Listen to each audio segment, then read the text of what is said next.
Shall we say the Pledge of Allegiance?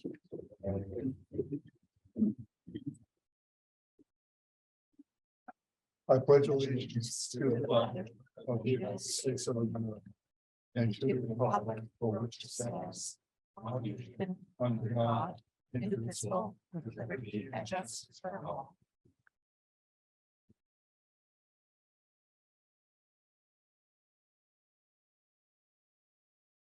All right. Are there any changes to the agenda that anyone would like to request? Okay, hearing none. Let's take a look at our live district calendar.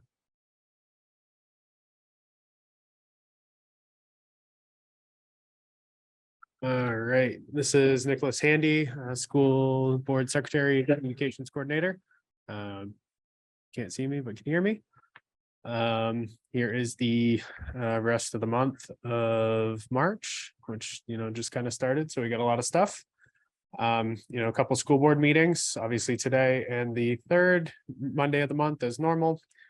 We do not have school on the 14th as we have local elections. That would be both towns and our school district. We have a PTSA meeting for the middle high school. We have Living Voices performances. Looks like we'll have to get some more information up on that. Tomorrow we have the JGS parents group meeting. Toward the end of the week, we have a blood drive that's hosted by Interact, I believe.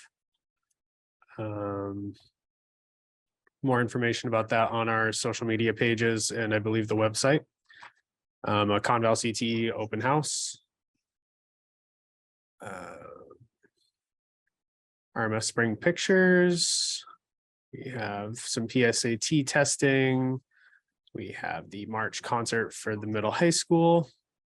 And we have a JGS and HDI residency, which was rescheduled from, I believe, a month or two. It was whenever we got a bunch of snow. So that's now happening then. And then an AP art trip to the Boston Museum of Science.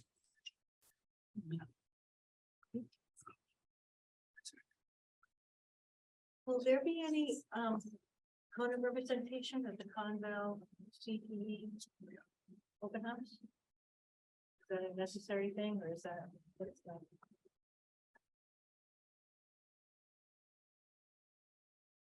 There typically is. I know I was a representation one time.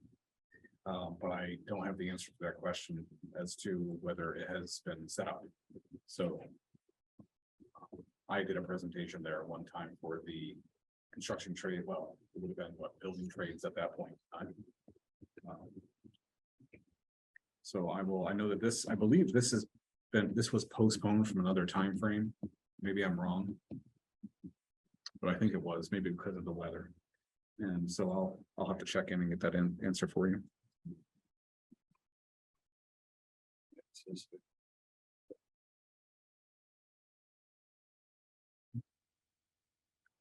Yeah, that's probably what it was. It probably was originally the 23rd of February. And then March. Okay.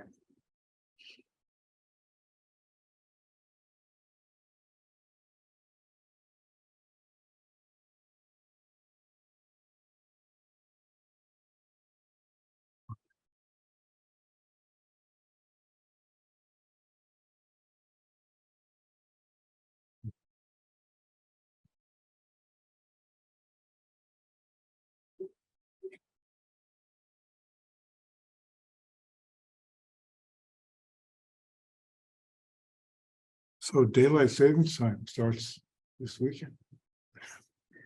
Sorry. Okay, so does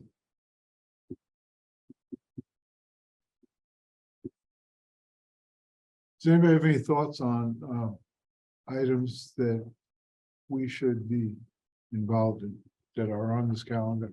I mean, I think our original reason for making sure we looked at the calendar was to, have coverage from the school board wherever appropriate.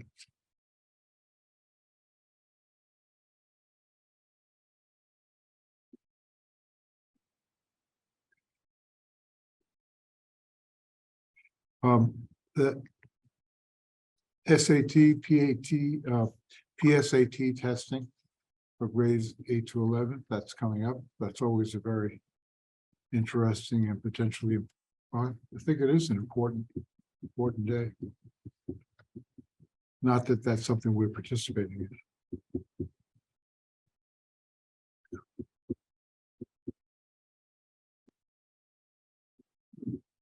Ruben, there was an SAT preparation day, wasn't there a couple of months ago? Trying to, SAT prep.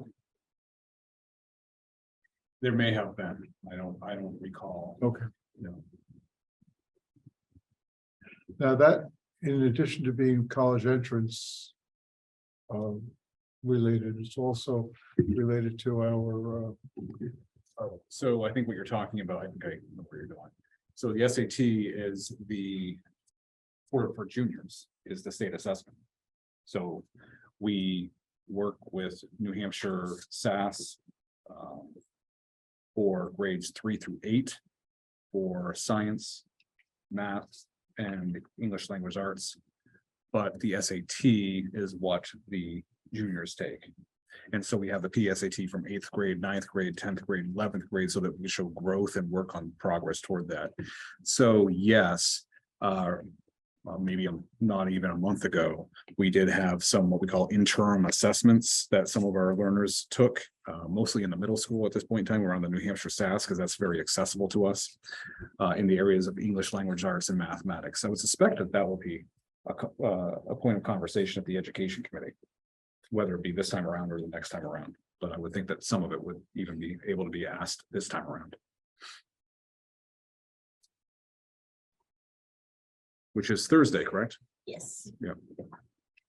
Will the concert be happening in the Pratt? Is that correct? The March 23rd, and that's, I'm assuming that's Conan, the CHS, JRMS combined, or?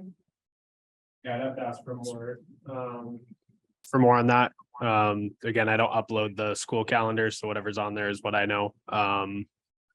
Seems like there's a couple events that are a little short on information, so I'll make sure that those are updated when it's needed.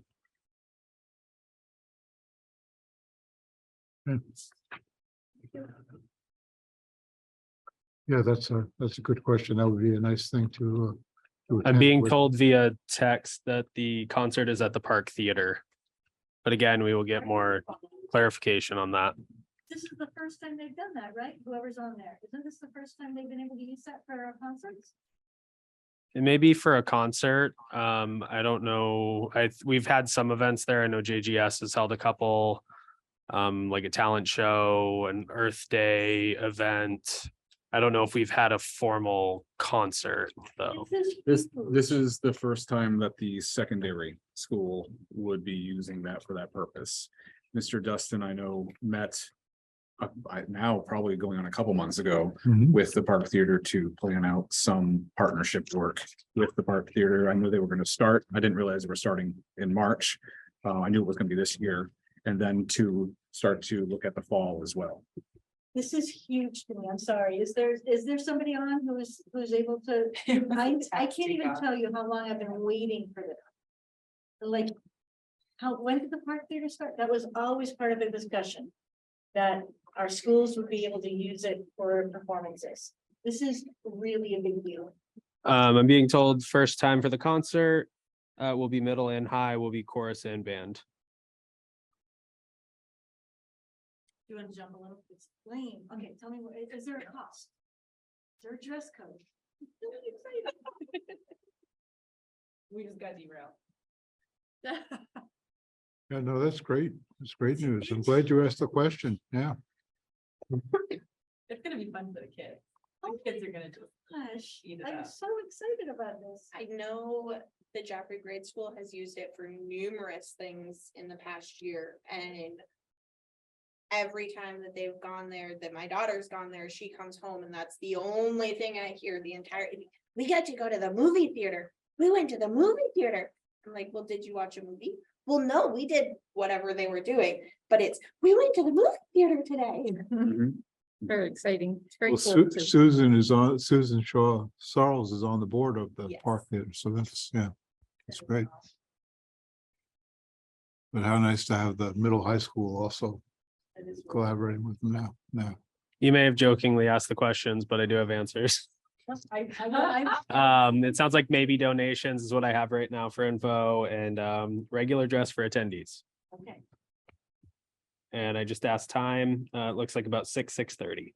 But again, I'll speak with the middle high school and try to get them to update that with the information. So that's awesome. Okay, so thank you, Nick, for bringing that up. Why don't we move on to the to public comments? all right, it's me again. On the screen for both in-house and remote people is the public comments policy for the district. If you're in person, just raise your hand. I can give you a microphone. You will not hear yourself through the speaker, but it will pick up on the live stream. If you are remote and would like to make a public comment, please use the hand raise feature on the bottom of whatever screen you have. That will allow me to acknowledge you and then you can speak. First name, last name, and town of residence would be appreciated before making any public comment.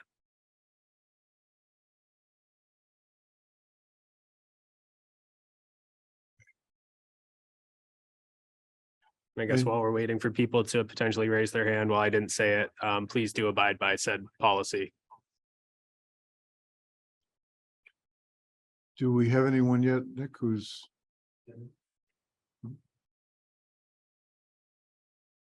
We do not have anybody right now. We do have a second session at the bottom half of the agenda. Okay, very good. And our student representative is not with us tonight, although we hope to see her soon. And so we'll move on to the superintendent's report. Great, thank you. And our student representative was part of our girls basketball team, varsity team, and they made it to the finals. If you were able to go over to Keene State the other night when they had that, that was a nice event. It didn't end the way we had certainly wanted to, but what a great season that we had. And really for the seniors, what a great 4 years that they had with 4 finals, 2 championships and 2 finalists. So it's fantastic. A couple of those seniors had kind of monumental situations take place, both of them scoring 1,000 points. So their names will be in the gymnasium at some point in time with that. Also, the Sentinel reported this past weekend that Bryn Radiola was named the Division III Player of the Year. Last year, that was the other senior, then junior Emma Tenters. So that's really neat to have that happen for them and for the team, and just to have that legacy continue. And then we have the boys finish up their season. This is the boys varsity team finish up their season. They lost, I believe it was in the quarterfinals, but they lost by a buzzer beater to the #1 team. And they were the team that was closest to winning, actually on 2 separate occasions this year. And so it's really nice to see that developing as well, and for us working really hard and competing hard, and win or lose, you know, how you play the game is important. And I think that we've done a nice job this year with the games that I was able to go to, whether it be a middle school game, whether it be a high school game. You know, by and large, respect. I think the fans were pretty respectful. You know, a couple situations here and there that we're able to be taken care of.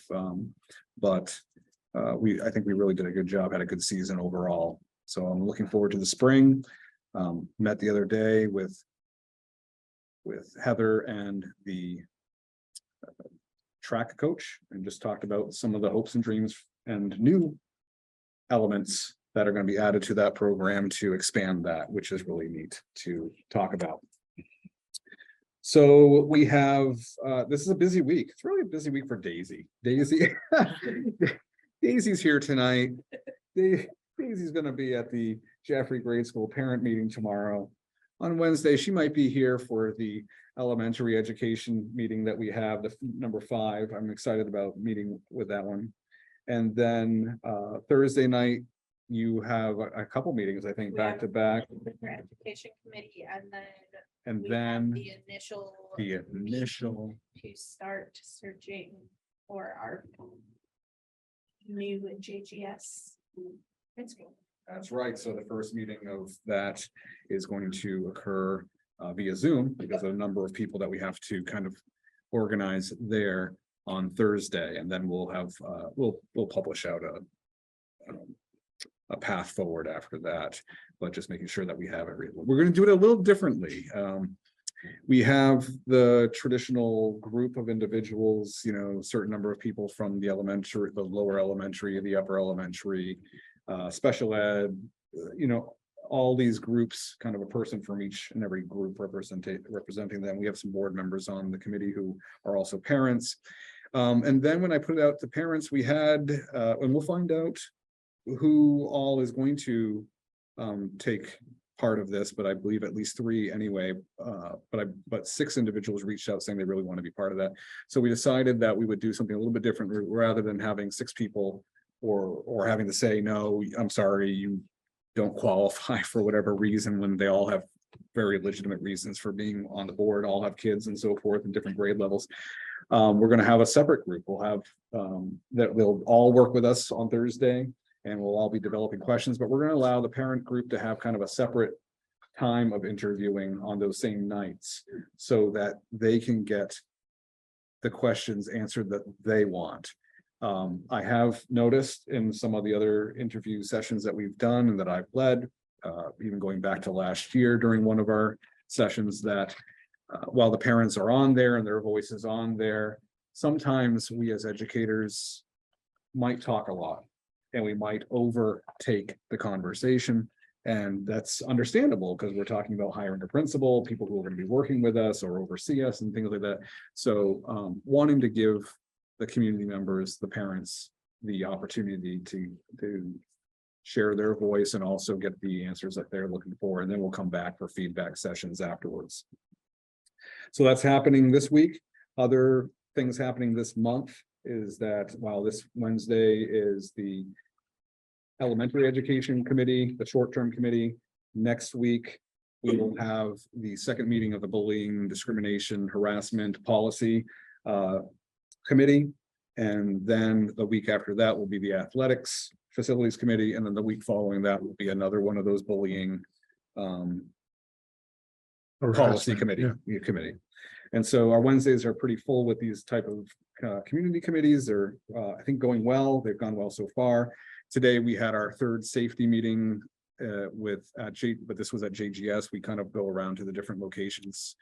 Last time it was our RMS, and we review what our drills are with the police and the fire departments and so forth. We review our drills, where we're at with that, what we need to be doing better, what practices in the school that we need to be doing better, what, you know, do we need to keep our doors locked better?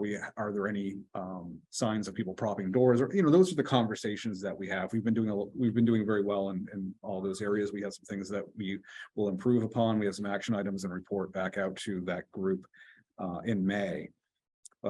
Part of that conversation is about the SAFE grant work that's being done, and also the items that aren't included in the SAFE grant, specifically with the elementary schools, because for whatever reason they weren't approved, but they're important. And so right now John is looking into how much would it cost to do those other, I would say smaller items, but very important items, to make sure that the system that was designed by the community group that came together, the police, the fire department, a few other individuals at this school, which was funded, and at the elementary schools, which is only partially funded, that we implement the entire system that we were looking for from start to finish. And so I think we can do it. I think we can do it with the funds that we have this year, because the elementary wasn't going to be as expensive anyway. So that was some conversation that we had. And then there was a note that we felt that the safety behaviors from the standpoint of keeping our doors shut, locked, and monitored during after school was a lot better this year than it has been in years past. There were some times when we've had to certainly remind people to do what they needed to do as coaches, but as the board put into policy this year, we're not keeping any doors ajar. And that also goes to keeping those doors locked when, rather than propping them open with an orange cone and letting everyone come on in. And so we've paid special attention to that. Always interested in knowing what we can do better when we have all our practices outside during the spring and the fall, but one step at a time. I have a meeting this week with John. A few of us actually are meeting with him, but John Frederick, to talk more about the 250th anniversary session and what the school can do to help with that final event that they are planning. And then I guess, there's a lot to talk about. We did have I'll just end on this one. We had a neat event today. It's National Judicial Outreach Week. And today, the juniors and seniors had a presentation or were part of a process today in the Pratt Auditorium. The Chief Justice in New Hampshire, Chief Justice Jordan McDonald, and the attorney, John Garvey, I believe his name is.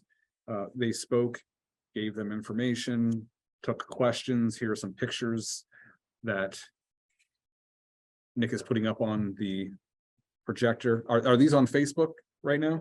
Okay, so they were also posted on Facebook, so if you have access to that. And I was there for part of it, not really more than 10 minutes or so, but I was able to hear some of the questions that our learners asked, and they were really thought-provoking questions. They weren't questions like asking about, what are the 3 branches of government or anything of that nature. They were really interested in history and what really goes into the decision making when it comes to certain laws. And then they brought in one individual brought in Jim Crow conversations with some modern day conversations, what we're dealing with, in the United States now. So very, very good. And I believe also they told the administration that they were very impressed with the questioning, this type of questioning that was being asked. So they may say that at every place they go, but I think that they were sincere about that. Great, thank you. Are there questions for Ruben on any of this? Yeah, the harassment policy meeting, when is that? That we have 2 meetings this month. And another one scheduled for April, early April, but the ones this month would be next Wednesday. Which ones would you like the policy committee to sit and listen to? Any of them, at any point, because I think there's some value in listening to the conversation going on. So next week, what? But I'll give you the dates specifically. Let me just make sure I don't give you the wrong ones. Okay, March 15th is a Wednesday, and March 29th. And I believe they start at 5:30. I'm sorry for the minutes. What are those meetings? Those meetings are meetings, what we call short-term committees. Oh, okay, And this one's the bullying, harassment, discrimination policy review and recommendation meeting. thank you. So we're looking at several different Mhm. policies. Well, I think these short-term committees have been very wonderful, and very interesting. I had the opportunity to do some traveling around New England because of youth basketball tournament season, and was traveling with one of the people that was on the athletic community committee. Mhm. And walking into all these different facilities, high schools, wellness, community centers. And the conversation was always, can we do this? We can do this. We need this. Our kids need this. And then other parents would say, what are you talking about? Oh, well, you should see what's going on at the school district, at the buildings. We need an investment. Our kids need, we're standing in this beautiful high school in Augusta, Maine, Connie High School. Mhm. looks brand new, oh my God. And this person is saying, our kids need this. They need to walk in and feel respected and valued in this way. And I thought, wow, this is exactly the point of these committees. And now the word is being spread to parents. And it was really wonderful. And then to say, oh no, this building's too much. This is over the top. But you There know, are some over the top buildings out there. Yeah. There are. Yeah. So I just want to thank you for putting these committees together, and I feel the word is spreading in an organic, an organic way throughout the community. And I hope that it's effective. We start all of these committee meetings off with what is in our multi-year plan as to the decision-making and leadership process. And so, which is that, we've shown it a few times, it's that Spaghetti and meatball. spaghetti and meatball type of, yeah, that flattened pyramid, basically, that goes out there. And the idea that their voice it matters. It's not about asking for input. It's not bad to ask for input. It's not bad to ask for people's feedback, but it's so much more powerful to co-develop or co-create.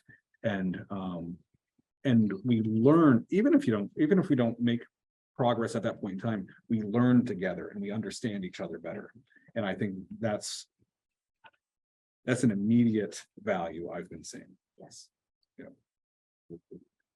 And Ruben, on the principal search that you were talking about before, how many applicants were in the pool? Sure. Right now, we have 9 applicants, which is actually halfway decent right now for this hiring timeframe. Like, for instance, when we have positions posted for math or science or anything, if we get 2, we'd be in a really, really good space. I mean, you only need one. You need the right applicant, right? Mhm. But it used to be that you'd have 30, 40 applicants for these types of roles, and that's not going to happen for a long time again. But we have 9 applicants, 9 full applications, and so we'll bring those forward to the group. Currently, we have a good sized group also but it's not closed yet. The assistant principal opening that has been advertised, and we have 5, possibly 6 coming our way, people for the facilities director position, which is actually large for that group. That has not been the case in the past. So that is a committee that I'll be emailing the committee about tomorrow to get what the makeup of that committee should be. So when I say the committee tomorrow that I'll email the facilities committee to talk about the makeup of the hiring or the search committee. So the 9 applicants were for the assistant principal position? 9 for the principal, Yep. Principal. Mhm. Assistant principal. roughly the same for both so far. Yeah. How many people applied for the RMS principal position? Roughly the same. Yeah, it may have been 11. I'd have to look back, but a couple of the applications weren't complete. And Ruben, when is the 250th anniversary meeting this week?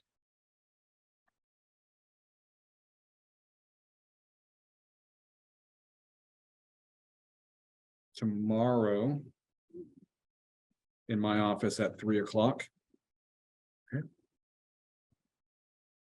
Thank you. And We're discussing it's either the 18th or the 19th is the date of the celebration. Yep. I can't remember which date it is. right, 19th, I believe, the Saturday probably. probably the Saturday. Okay, good. Does anybody else have any questions for Ruben on his report? And then if not, let's move on to the consent agenda. So are there any changes to the consent agenda? Anything Anybody need to have anything removed from the consent agenda? I would like to have the minutes removed. Okay, the minutes for February 20th, public and non-public, Yes. very good. And I also would like to have the field trip to Dominican Republic, the Interact field trip removed. If we could. What?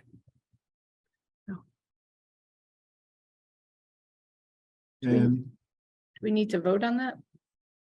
I don't think so. Why is the thing being removed? Hmm? I don't understand why we're taking off the Dominican. I'm requesting to take that off because I might be involved in that trip. Oh, okay. Yeah. Okay, So I will make a motion to accept the consent agenda as amended. Okay, thank you, Lisa. I'll second the motion. Thank you, Daisy. Okay, so all those in favor signify by saying aye. Aye. Aye. So that passes 7-0-0. And now let's take up the minutes for February 20th. Actually, before we do that, could I just make a comment on the retirement of Heather Schulman? I would just like to, this is off the cuff, so not formal or anything, but thank you, Heather. Heather has worked here for quite a few years and have been instrumental in many initiatives that have created a safe place in this school and a culture of growth and innovation. She has thrown herself into the initiatives brought forth by the administration and by staff and by students with her characteristic good humor and optimism and energy. And we are very, very pleased to have been able to work with you, Heather, and thank you. Yeah, for sure. Thank you, Lisa. Very well said. Yeah, absolutely.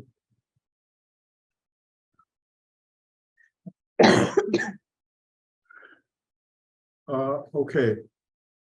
So we have before us the minutes for February 20th, public and non-public. Do we have a motion to accept those minutes, please? I make a motion to accept the minutes from February 20th, both public and non-public. Okay, I'll thank second you, the motion. Christine, and thank you, Daisy. Okay, all those in favor, please signify by saying aye. Aye. Aye. And abstain, so it's 6-0-1. Thank you, Kim. Mhm. And then let's take up the Interact Club field trip to Dominican Republic, April 21st to 28th. We have a motion.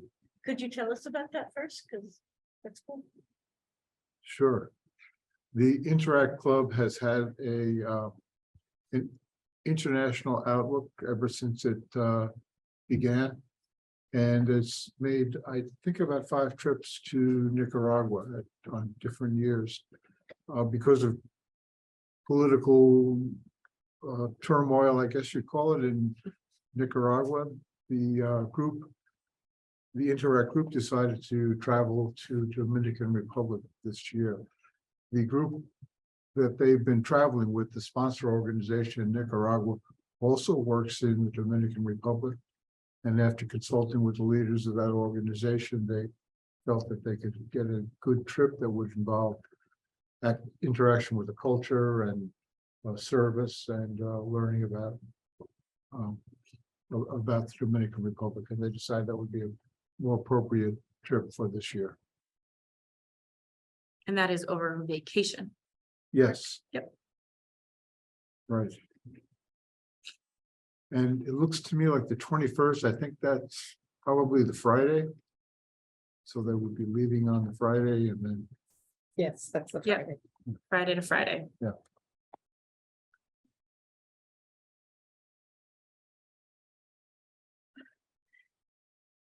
I will make a motion to approve the trip to Dominican Republic and thank the Interact program. I'm looking at the names and not seeing current teachers on it. And thank you guys for doing that service.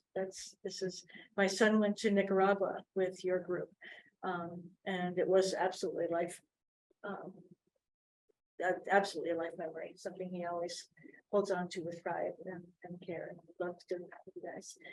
So this is an incredible gift to be able to, for our kids in Jaffrey and Ranch, to be able to see these cultures and contribute into these cultures as well. It's very powerful. So thank you for doing that. I second the motion. Well, thank you, Lisa. Thank you, Kim. All those in favor, please signify by saying aye. Aye. And so all abstain, so that's 6-0-1.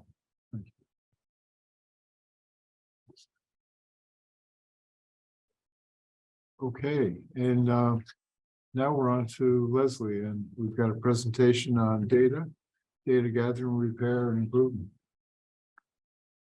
Okay, so there's been a lot of talk in the board meetings recently about data dashboards. And I listened to each of these meetings, so I asked Ruben if I could come and clarify some things and tell you what's going on. So if we could look at the first slide. And Leslie, is it safe to say that this is like an introductory, like one? Yes, I think there'll be three presentations over the next few meetings. This one it's about data gathering, repair, and improvement. I think the next one will probably mostly talk about the Alma project, which I'm going to talk about a little bit here, but we'll go into more detail, maybe do a demonstration of Alma, which is a new student information system that we're implementing. And the last one, I'm not sure where the last one is, depends how far I am in the in the Alma project, but hopefully I could show you some sample data, what we think we would be able to collect and how we would do it. So the benefits of having clear data, okay, obviously we need accuracy and clarity and timeliness, right, of the information. Doesn't matter how beautiful your information is presented, if it's not those three things, it doesn't have any value. It helps us make informed decisions. It gives us it should give us a clear understanding of our learners, our parents, and our staff, that we could evaluate learner engagement, learner success, and program effectiveness. We can compare programs year over year and between different metrics, check future states based on real information that we've gathered instead of just on people's feelings. There's a lot of right now, well, I think this was successful, and we would have real data behind it. We could share accurate information with key stakeholders, and we could create the data dashboards for public dissemination. So this next slide shows you we've tried, okay? This was literally, I'm not kidding, this was during my job interview. Ruben said, do you think you can put together data dashboards? And I said, well, it depends on your data, but sure, right? I have a long background in this. So I don't know, my first week, because I was home for COVID, we were all home, right? It's like, okay, here you go, get started. So I just started digging into all the different systems we have and looking at other school districts' data dashboards that have them, and other states, what other states, because a lot of school districts in some states, they don't actually host this, it's hosted by their state. All right, so I went and I looked at everything, and I was able to come up with some nice information. However, it took me days. It was terrible. It was an enormously painful project. And I'll tell you why. All right, so if we can look at the next slide. All right, the gathering the data is super difficult. Our data, the expression is siloed, you know, it's this information and that information, and it doesn't talk to each other. It's in different systems in different formats.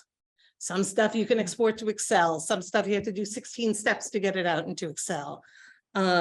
We often didn't have key identifiers on, say, student information from one system to the other. Every student has a student ID, and that ID was not in every single system. So sometimes when I wanted to compare how a student's doing, like student engagement, for example, I had to try to do that on a name match. Now, thank goodness our school's not huge, But this was still, we have quite a few like Ahos in the community, right? We have names with very large quantities of children, and it can be very, very hard to do this. Some areas don't have a system. They're maintained by people on paper in some way, or they're in a series of spreadsheets on a principal's laptop. It's not shareable in any way. We have made short-term fixes to systems to a procedure without thinking about the long-term effect on the data. For example, during COVID, the third trimester in the grade schools, we abandoned the standard report card due to the circumstances that were around and produced something else, which is all great, but that data didn't make it back into Web2School, right? So to me, as a data person, it looks like we didn't give any progress and we didn't give any update at the end of the third trimester, though we did, but it's just not there, right? The systems have been used incorrectly. There's been a lot of, I'll jam this information into this space, even though that's not really where it belongs. And a lot of the data is not normalized. It's not the smallest piece of information in the smallest possible field. Let's use this field and we'll type a comment in or something. I can't find that data. It's impossible to retrieve in a systematic way. Like you'd have to read every line of data. We have done extensive Web2School customizations. All right, which results in every time we want to try to do something, we've got to pick up the phone and call Web2School because some standard reports don't produce what we are expecting them to produce because we did customization along the way. It also means that year over year, we've changed the system significantly. So if you're trying to pull one set of data from one year and one set of data from the next year, they don't necessarily correlate. I've got to figure out, oh, we put this information in these fields instead, and now it doesn't match. Good example I found today, we have withdrawal codes. We have 3 withdrawal fields in Web2School because a child could leave the school, come back, leave the school, come back. And the field number, not the name of the field says withdrawal 1, withdrawal 2, withdrawal 3, but the field number in the background, which is how you control this, was reassigned. Like they pitched the old numbers and started with new numbers. Well, that breaks your reporting, right? It makes it very hard to report upon. There's instability, and I said in data in Web2School, and I'd like to correct this, that bullet point says instability in data, especially in Web2School. What we're discovering is when you can dump out all the data into these huge tables and then start reading. The data's there. It's the front end of the system that may not represent the data accurately. You may not see the complete picture that you think you're seeing. And that can affect everything, right? Because if you run a report from Web2School, it's all based on your privileges and permissions. Like I can see these students, that's all I'll get in the report. And just last week, as I'm trying to do this big legacy reporting, so we can pull the information out, I found that I can't see middle school students for some reason in 2020. I don't know why. But so when I pulled a report of all information to be able to compare someplace, suddenly my middle school kids didn't have any information. Right? It's there if I want to dump out the tables and dig through the data, but it's not there in the front end. I can't see it. And we had no enterprise reporting tool. Everything that you saw on the previous slide, all those gauges and everything, that was all done in Excel, which means you have to dump it into Excel. You have to manipulate it 15 times. You have to keep extracting it, moving it forward until you have it. So it will produce the one line of the graph that you want. So enormously time consuming. So that's what happened. So I wanted a representation that would work for people. All right. So let's think of data as a living organism. All right. So let's think of it as plants. All right. And there should be symbiotic systems that help each other and feed each other and support each other. So the top right there, you've got Web2School. I know it's a little small to see, but parts of Web2School is there's a parent portal at this point. This is in 2020, 2021. There's a parent portal where they could see grades and report cards and attendance and stuff like that. We can do on-demand reports. We do our federal and state reporting. We pull all that data out of Web to School. There's limited report design for an end user to write their own report. But it's governed by set rules already developed by Web to School. So if I say, oh, that's all the information, but I need this one little piece, I can't add it.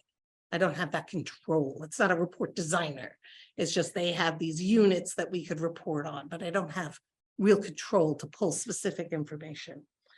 Student health was kept in Web to School, and we also had scheduled exports to feed other systems. It wasn't bad. It was meeting most of our needs, but we were having trouble. And COVID really brought this to light when we had to be more flexible, and we couldn't be flexible at all. All right, the other plant up on the left is Encode, which was the precursor to Infinite Visions for the business enterprise software. And that's where finance, payroll, exports, and purchasing is. It was another thing. It was okay. But even by their own manufacturer's standpoint, they said, we need to move to Infinite Visions. That's the correct software for our type of enterprise. We were on the wrong type of software. And then all these little plants, we had pretty healthy plants like school messengers over there on the right. That's the auto dialer for and other things, but we were only using it for the auto dialer. Educators handbook we use for discipline. Those are all okay. There's not a problem with them. But they weren't robust and they weren't being fed by anything central. You would have to run an export, run an update. You weren't always, your data wasn't always in sync and moving together in a nice way. Then we have some really sick plants, those little ones, right? So like School Dude, that was our old scheduling software, right? That was like, it didn't work. I mean, it just did not work as expected, didn't do what we wanted. We couldn't do the financial tracking involved with using the facility, it just wasn't right. Family ID for the athletic registration, we were like 5 years out of date. We were they were making an exception so we could use this old software, which didn't help us. You know, we needed to make that move. And then we had some places where we had nothing. Those are the pots along the bottom that are like dead. We had nothing for employee onboarding and offboarding, no document storage system, no way to move forms around the building. We had no learning management system and we had no hallway management. All right, so we said we got to work on this. So the next slide is people who've been on the board for a while saw this at one of our non-meetings a couple of years ago. We had a non-meeting where we talked about implementing Frevo, which is the form system in DocStar. And this was looking at every process I could identify at the time and how they should interrelate to each other. All right. And this has been kept in mind with everything we've been doing going forward. Now, some of it's changed, of course, as we learn and we say, this is the right thing. Let's change that idea. Let's change this. But I'm really pleased. Like I went through it tonight while I was looking. It's like, oh yeah, we did that. We did this. We did the other thing. And we're staying on track. So we have this in mind as we work forward. So last year, we improved our garden. Okay, so you'll see we have more of the little healthy plants. Some plants are really robust. We still have a couple of dead little sad guys down in the left-hand corner. But the big thing, the first thing is I like to say, like we put fertilizer into Web to School. All right, we opened the parent portal for registration. We cleaned up Guardians, which were like just a total nightmare because of really poor procedures on our part. You have a lot of turnover in staff. You don't keep retraining staff, you know, and things, they're being done totally different in one school than the other. And then that registrar leaves and you got a mess on your hands.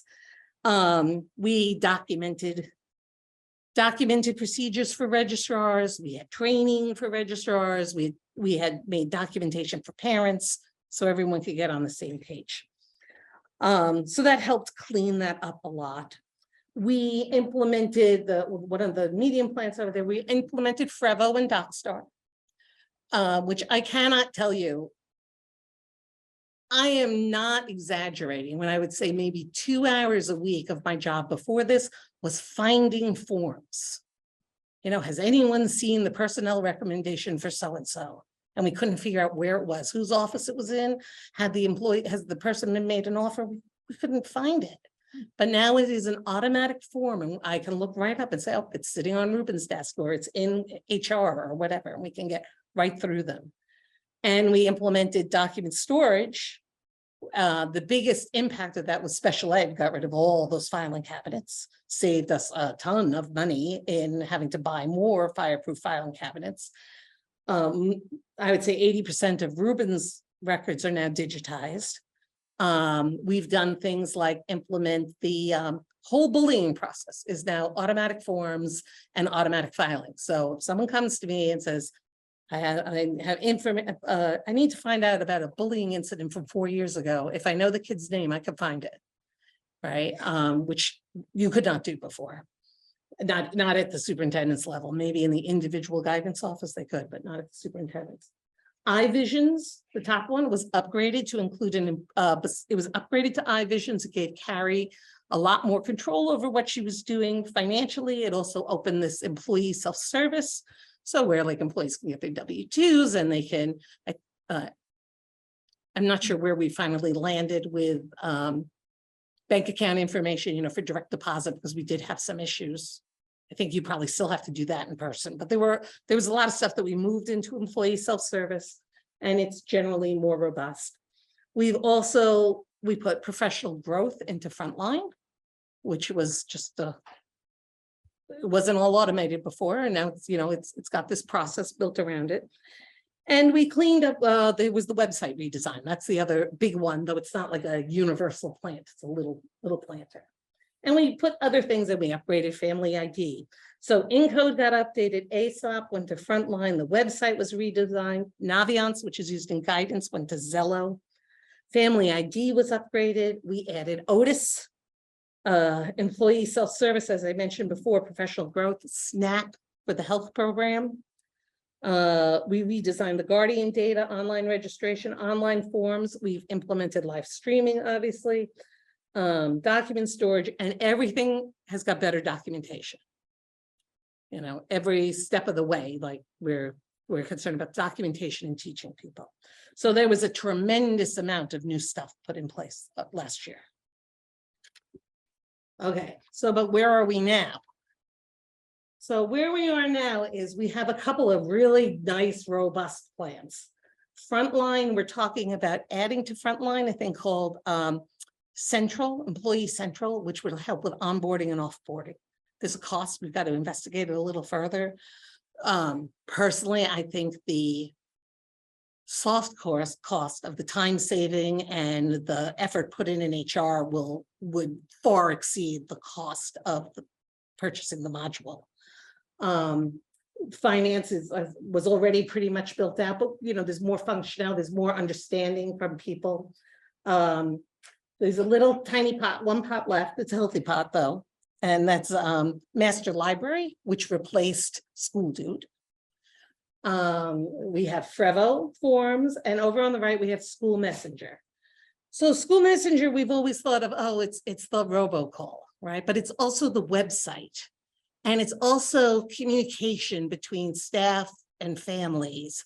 And we are getting ready to figure that out now, because now the big thing in the middle is Alma. The big flower in the middle is Alma. So the center of that is the Alma Student Information System, which we are implementing now. And then each of those petals, it's a little hard to see on the screen there, but each of those petals are things that are fed by Alma. Right. So now we will be sending information from Alma to other programs, like to Otis. Here's our students, here's their classes. They'll go into Otis, they'll stay updated, right?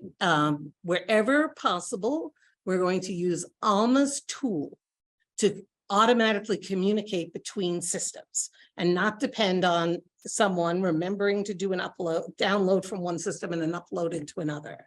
There have been systems we only update once a year because of that. Like we update Educator's Handbook once a year.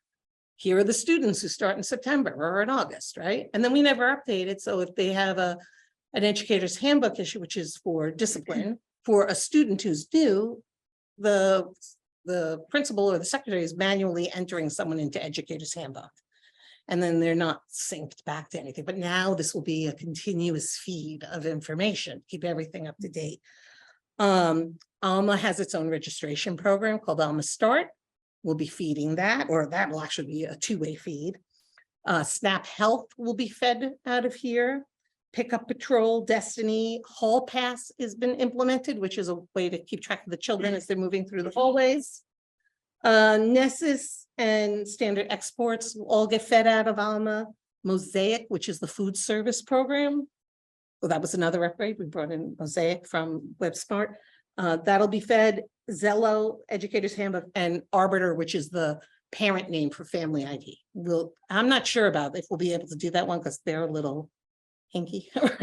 Family ID is a little difficult to deal with, but anywhere we can, we're building this integration to try to keep everything the same. And you'll see this little vine coming out of our nice, happy, flowery sunburst thing going into School Messenger. Because this is the part that's missing right now, is that right now we're doing a manual upload of staff and of students, or some of it's automated, but it's limitedly automated into School Messenger. Once we have this connection, I'll be able to know that you're a parent at JGS or wherever, I don't know, I'm making it up, and your child's in Mrs. Morgan's class. And something's happened, or she's a third grader or whatever, and we have to notify third grade parents of something, which should spare Ruben from having to do the all district call to really reach out to 40 families or something. So that's a huge benefit. It would also allow communication from the website to the teachers and staff. It would the targeted audience. I'm sorry, and there's other things I'm sure, and I'm just like kind of blanking on them. I don't, it's very robust. Oh, an intranet.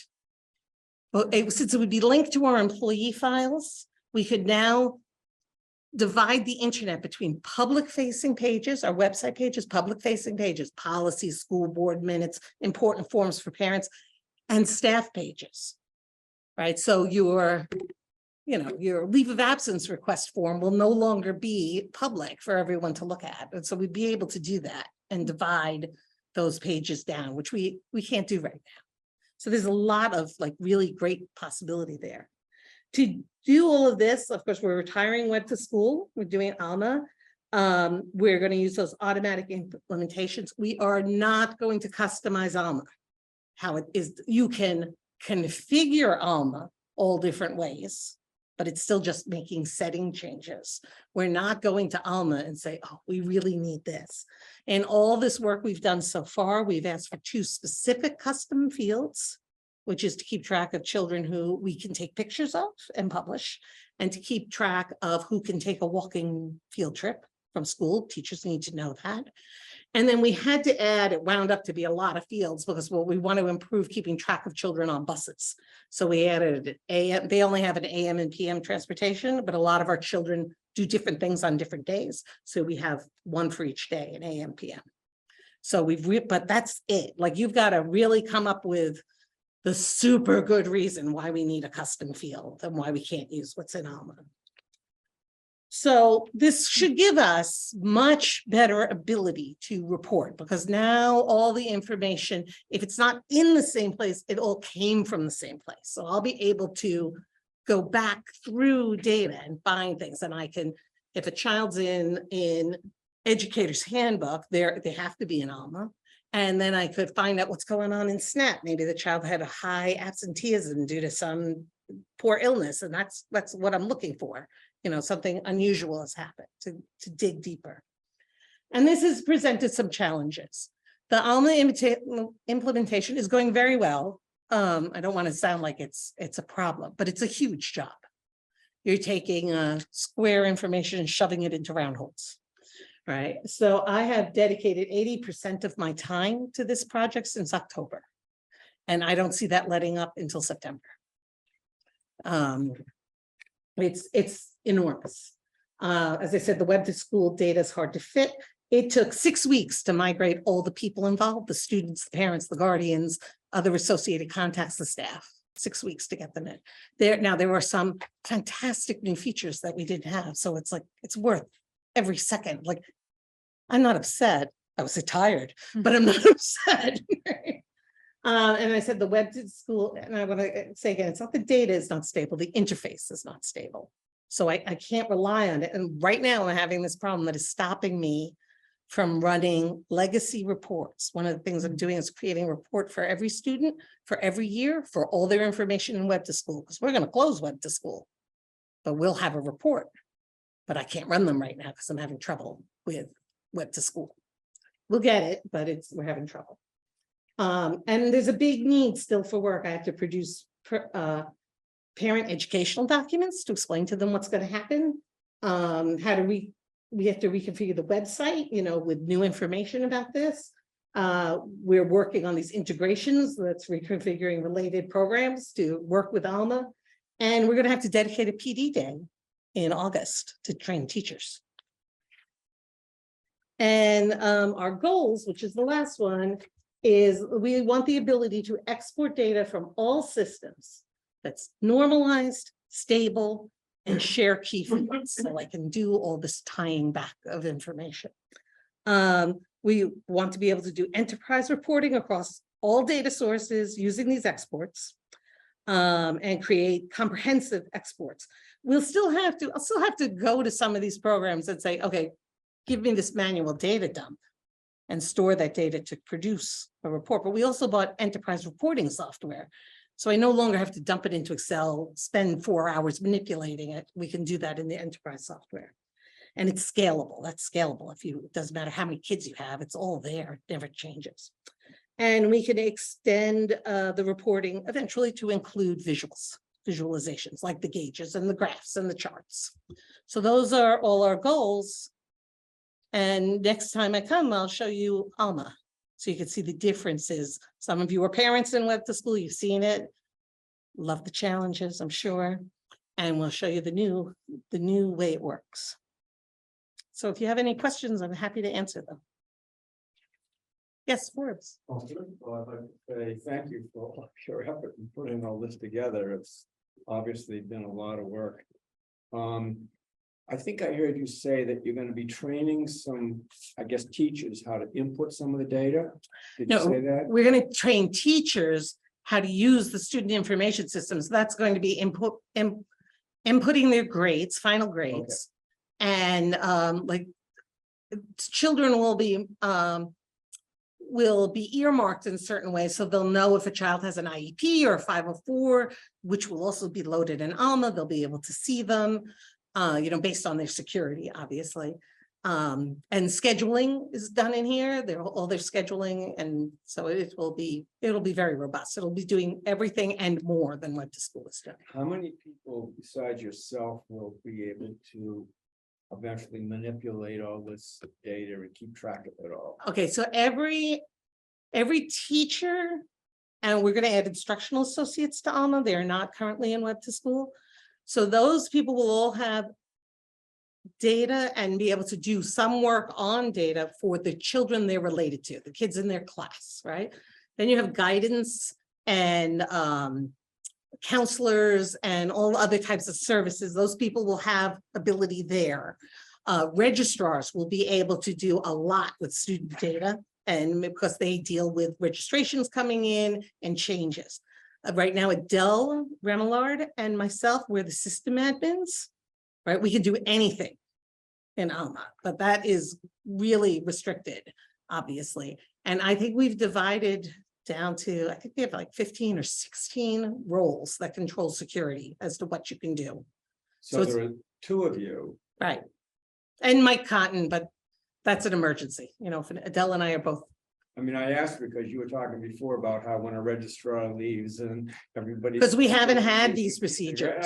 You're right. But if you were to leave, you've got at least one person that knows. Yes. This is what's going on. Yes, Adele, and also this is software as a service, so it's no more sitting down by yourself and saying, how do I figure this out? One of the reasons we're not customizing the system is so you could call the help desk at Alma. And I need to get this type of report and I can't figure it out. Well, it doesn't matter, they can do it for you. They can help you, they can walk you through because you're not messing around with how you're handling the data. So, and they have I would say a good email support service. I mean, some of these services are better than others. And we have an account rep, she monitors anything that comes in from us. And then they have specialists, like we work today in the advanced scheduling specialist, which we're going to use in the high school and middle schools. The kids can do online requests and then we can schedule them through this program that hopefully they say has a 90% success rate of getting the kids into the right classes, and got my fingers crossed there. Because the smaller the school is, the harder it is to get that high success rate. Because you wind up with so many singletons and everything. Thank you very much. So it's well covered. So with this, Alma, we're 95% sure we're gonna be able to do like a real step up day where kids will have their schedules this year. For next year, we'll do the step up. I Is that gonna see, work out? I see that is definitely the goal. The goal is to get the forms out to the children, online forms. Kids will be invited to Alma before the parents. Yep. So they can do their online registration basically for these Yep. are the classes I want in the high school and middle school. Mhm. And their goal is to wrap this up before the summer.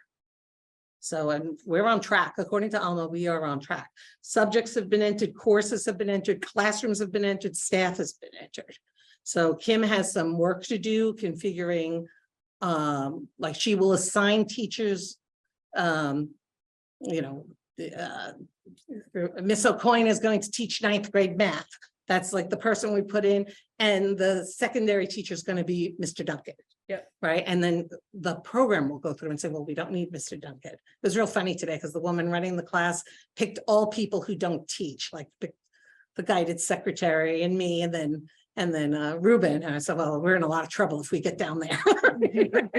If Leslie's teaching a class, things aren't going well, but so they say we're on track. Class teacher in math, 9th grade math. Yeah, I volunteered you for math. Right, but they say we are on track. They have a very nice, they call it a navigator tool. And we go through this thing every week, and Adele and I, and Kim Baker right now is playing a huge role in this, Mhm. of picking those things off and working through them. We have the next scheduling meetings next Thursday. So when will we know when step up day will be for the Oh, I have kids? nothing to do with that. I don't know. When will we know how this That will? Information, but What- I don't have that information, but I do believe that.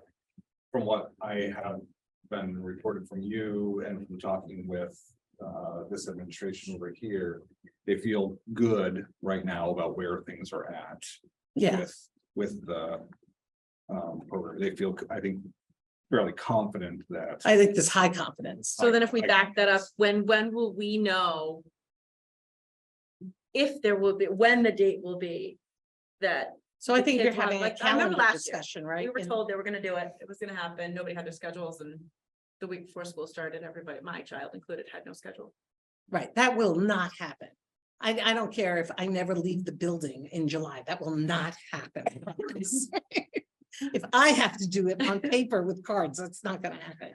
We're not moving backward in any level. That sounds good, We've got that on tape. good to me. No, I promise. Like, Let's sign it. I promise, I totally promise. It's how we- that won't happen. It's how it works. Ruben. Yeah, it's what we got. It's what we got. But we've been given a realistic, like, we had a real, very frank conversation at Alma at the very beginning of this project, what the targets were.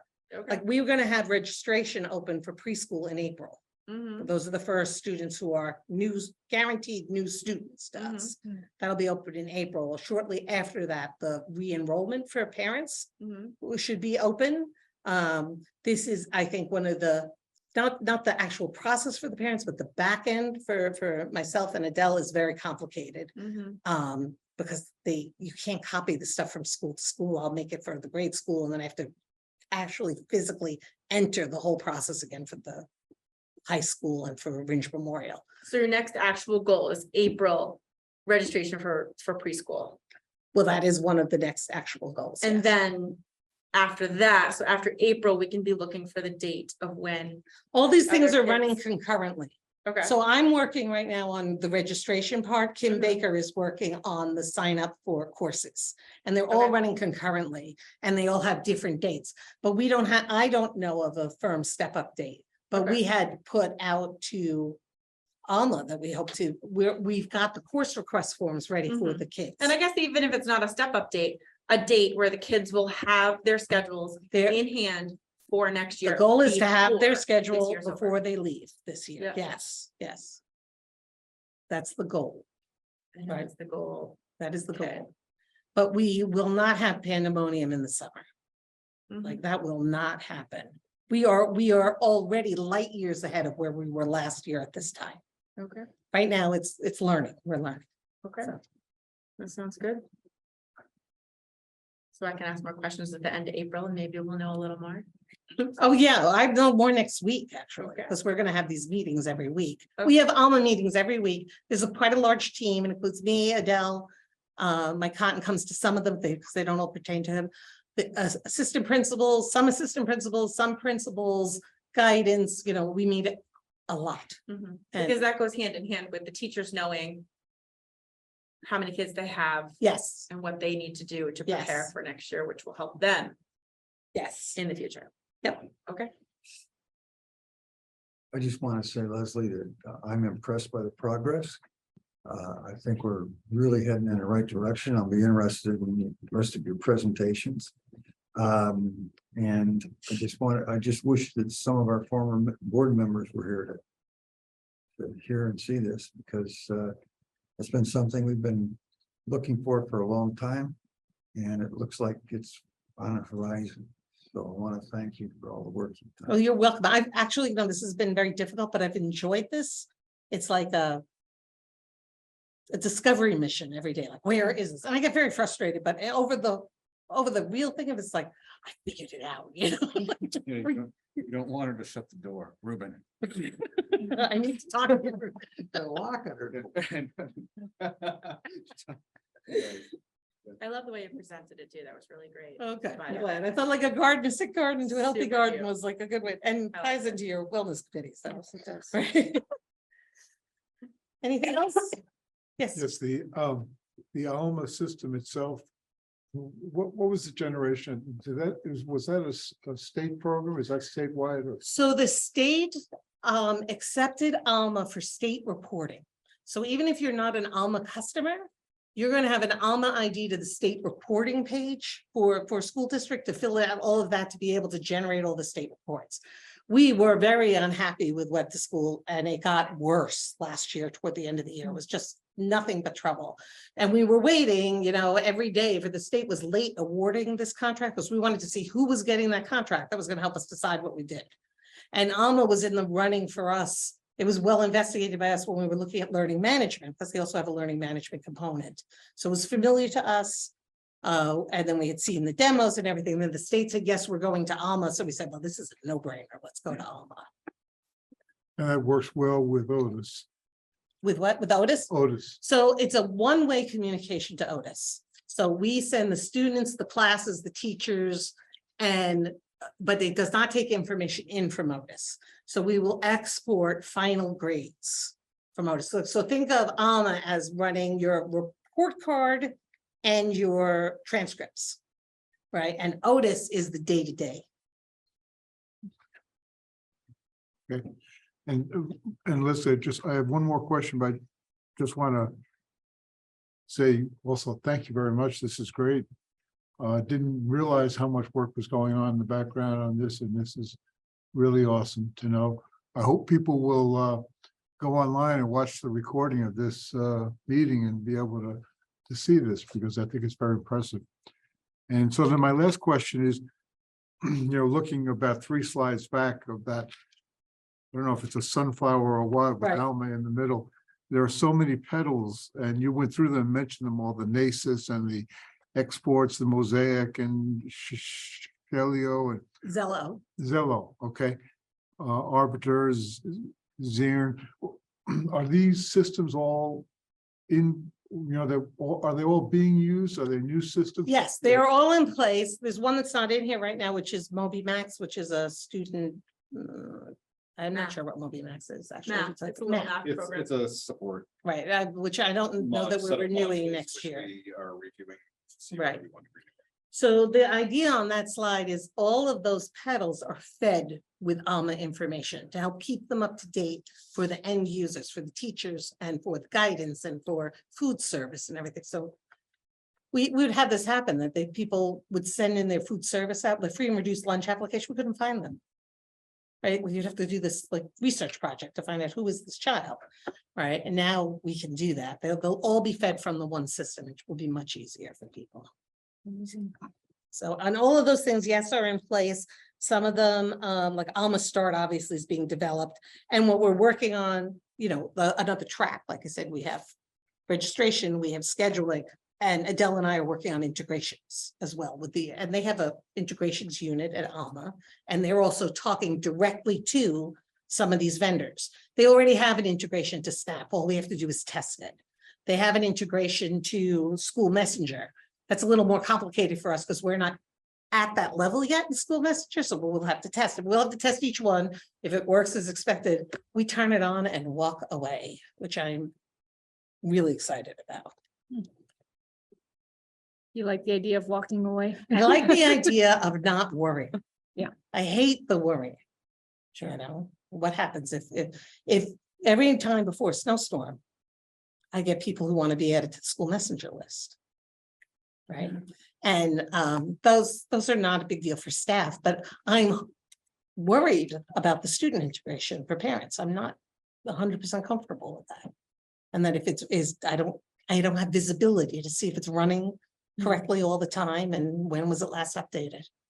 So 'cause that's what happens. It's going to snow and people go in and say, oh, I want to put a new number in.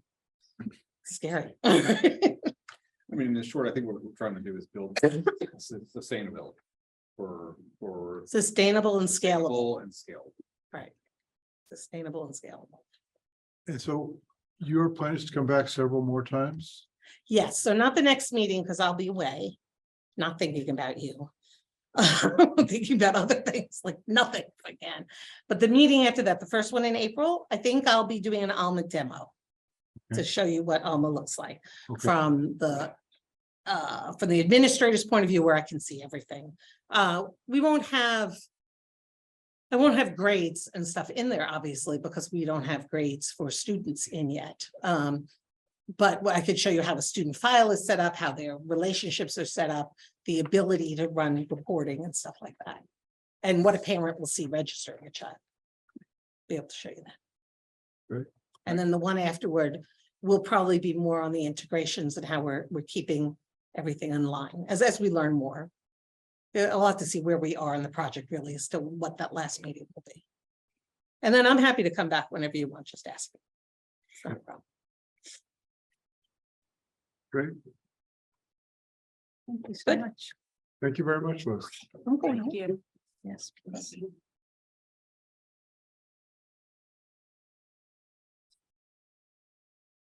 All right.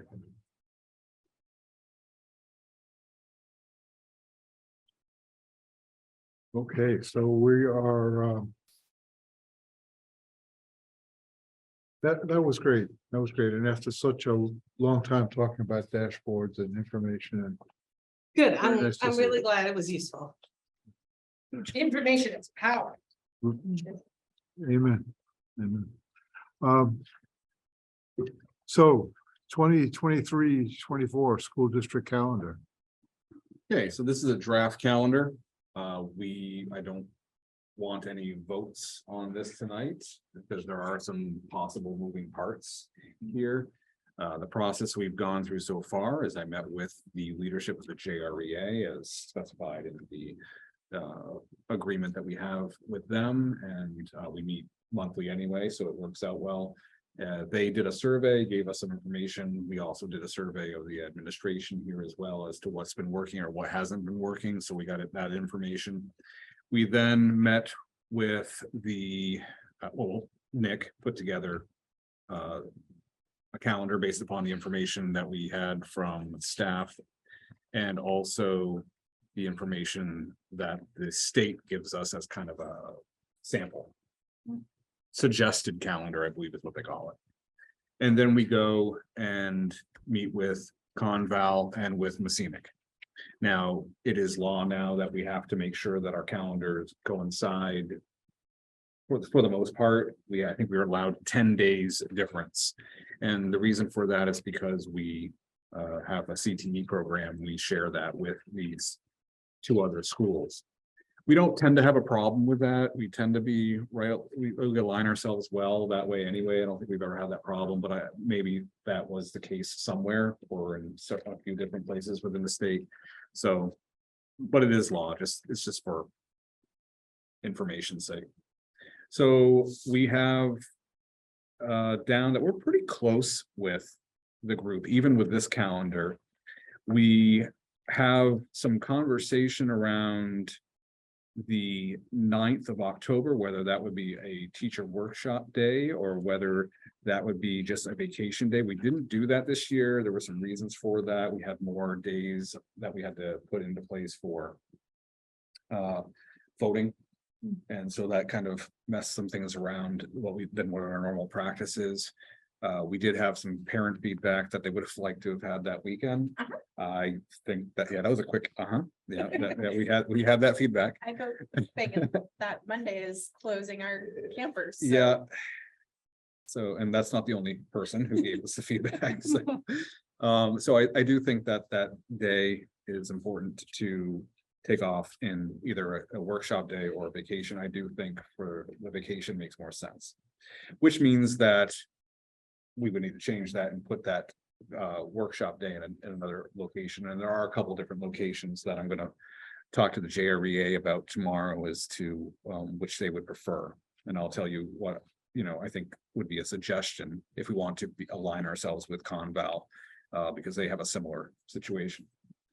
So, November vacation, that's the same. If we go down to December, I'm advocating this year for the 22nd to be off right now. I am advocating for that. And there's some differences of thoughts around that day. And I'm just saying, let's just not have a half day. Let's just take that day. I think people would appreciate that. That is probably the number one feedback bit of information that we had from all groups. So, as a parent and a member of the board that strongly voted against it last year, having it on the calendar, totally fine with. It's when we tried to change it a week ahead of time that. I was against changing a week ahead of time as well. It's not good practice, and it does. Yeah, someone can plan for a year in advance, yes, as opposed to a week before they have to, do whatever. So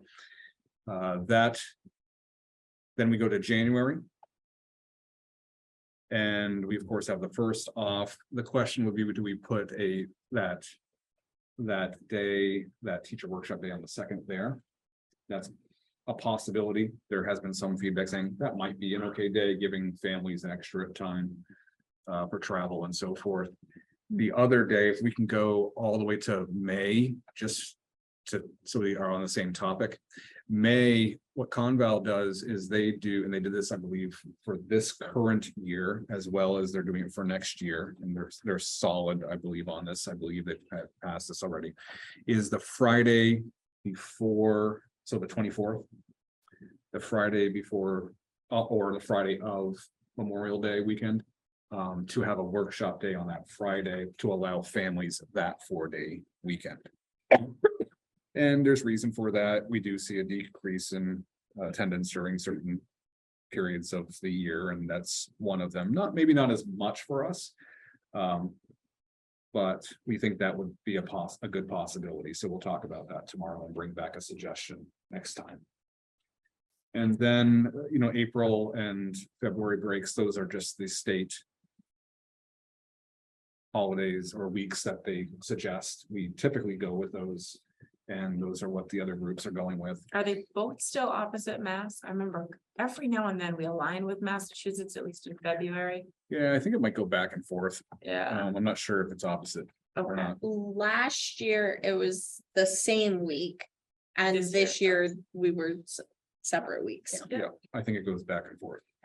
So then what we didn't do this year, but we're bringing back next year is that March 11th and 12th, there's some voting in that area, but the PED days for teachers, having them back to back, we do find that to be valuable.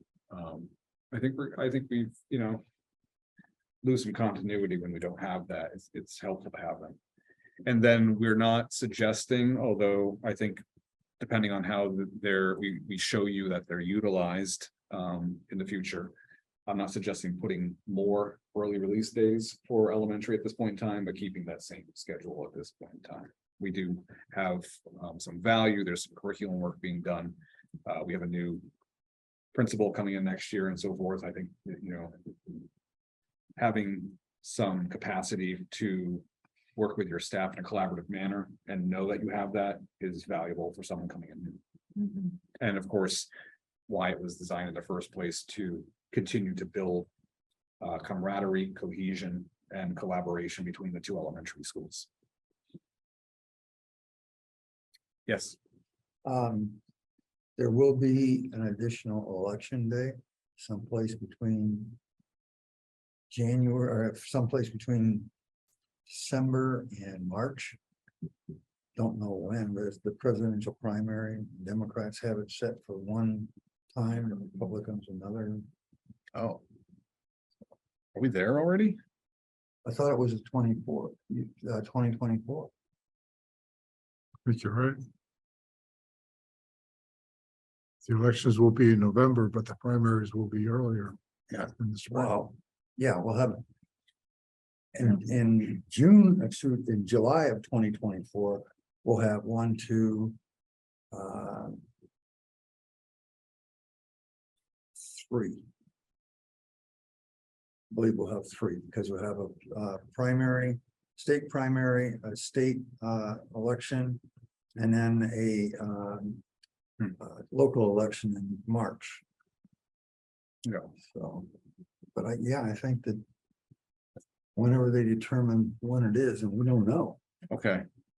So that's something that we'll have to think about, see what we can find out for information, and if we don't have it, then do some sort of floating day process, perhaps. We've done it- I don't we've done know that if you before. can do a remote day on an election day or not. We could do that. We could. I If thought you weren't the allowed to use board remote approves. Unless it was snow, inclement weather. We can call the Department of Ed and ask for an exception, and if we have a good reason, they might That's good. to know. provide us with that. You're probably correct that we aren't permitted to for other reasons. I mean, if we can, that's fantastic. I think it's crazy to use up a day if we don't have to, if we have the ability to remote. But I know in the past, it's been a struggle.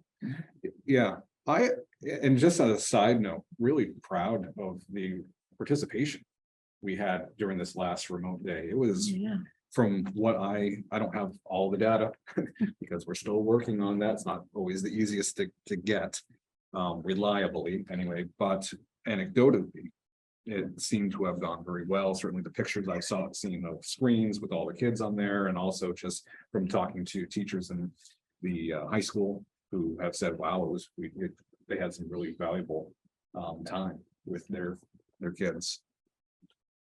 I think there's value in having remote days once in a while. I don't think that we'd get that participation if we had it all the time. I think we know what that looks like. We've been there, done that. Don't want to do that again.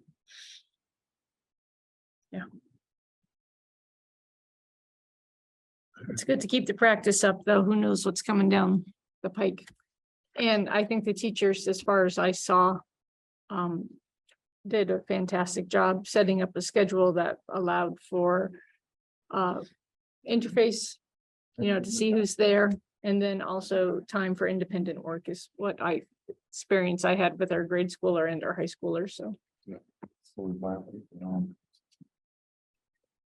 Yeah, I had several teachers say that during that independent time, they had a steady stream Mm. of questions and so forth coming in, so people were engaging with that.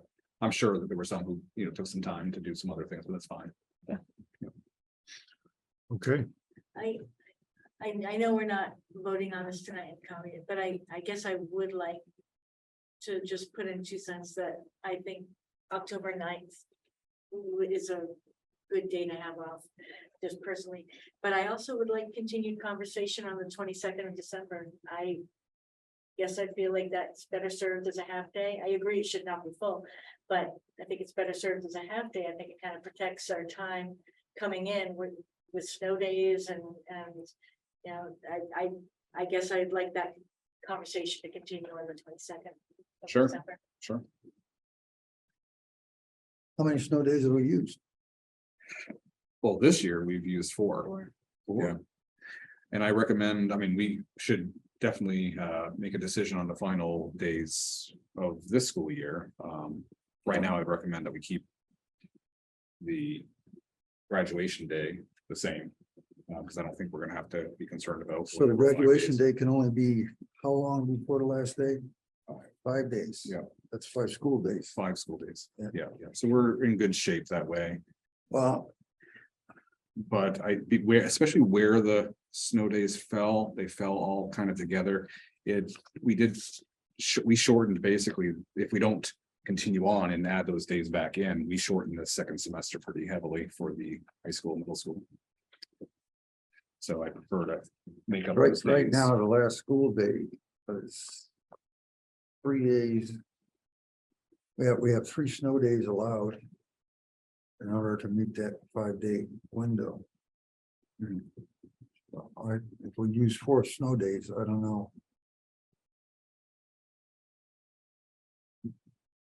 No, I think we could take 5 snow days and we'd still be able to graduate at the same time. According to this, we have last day of school on the 11th.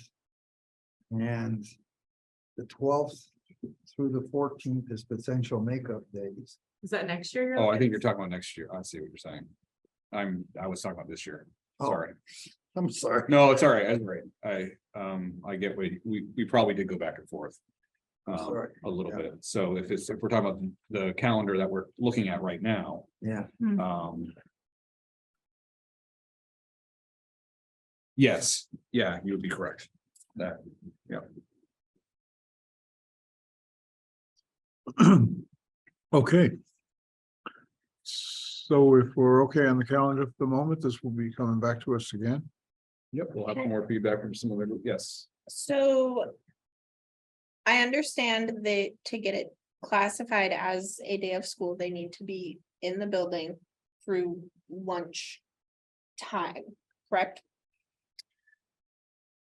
Yeah, we go by hours, so I think we have a little bit of a different way of measuring things. Because there are lots of elementary parents that would rather see 2 full days taken somewhere in the calendar than 4 half days. Mhm. Because it's easier to find care for your child for the whole day Mhm. than it is to get half day care.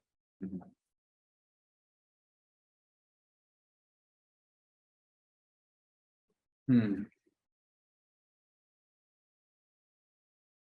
And if it's by hours, it's a little bit different because they go till noon versus to 3. But on the parent side, it's a whole lot easier to plan a full day than it is a half day.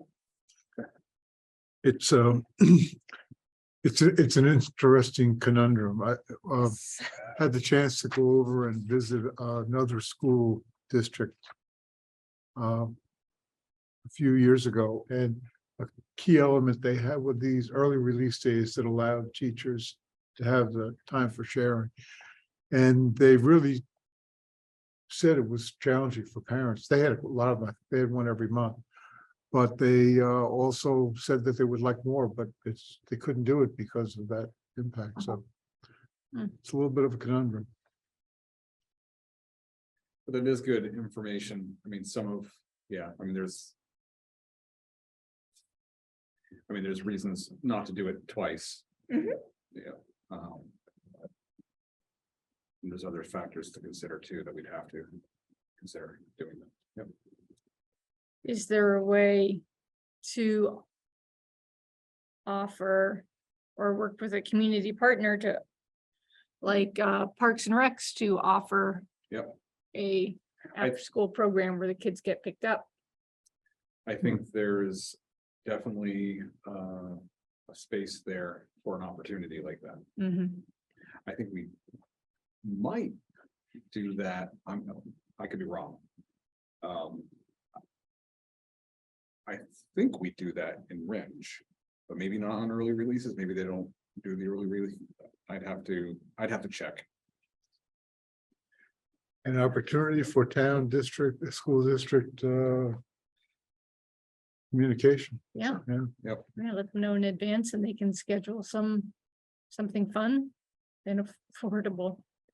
And if the rec departments knew Portable's the about other it piece to 6 that. months in advance, they could maybe plan something Yeah. that they'd like. Yeah. Yep. Well, okay. Thank you, Daisy, for that. And why don't we move on to the CTE agreement? And So later. So the CTE agreement is very similar to what we brought last time, but with the adjustments from that we pointed out in those signature lines. Yep, where is it?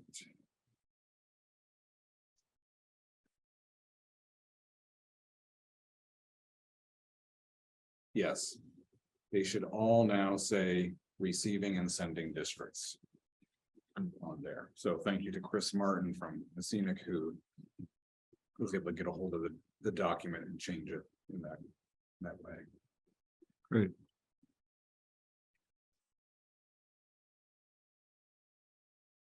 Thank you, Chris Martin. Yep, these changes. In a nutshell. More formally, it was true before, but perhaps in a clearer manner. Expresses that the Jaffrey Ringe Cooperative School District is a receiving district, not just a sending district. And that's an important element for our opportunity to be able to receive funds for any type of building improvement. Need a motion on this? Yes, And I move that we accept the CTE agreement as currently written. Thank you, Forbes. I'll Okay. second the motion. Okay, so we got two stuff.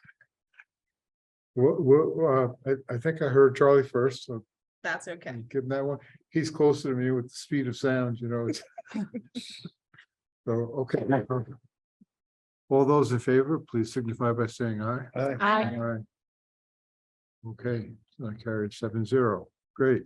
And in policy is next, we have first readings for EHB and EHBR, records retention. And I'm going to send this over to Nick. To respond to.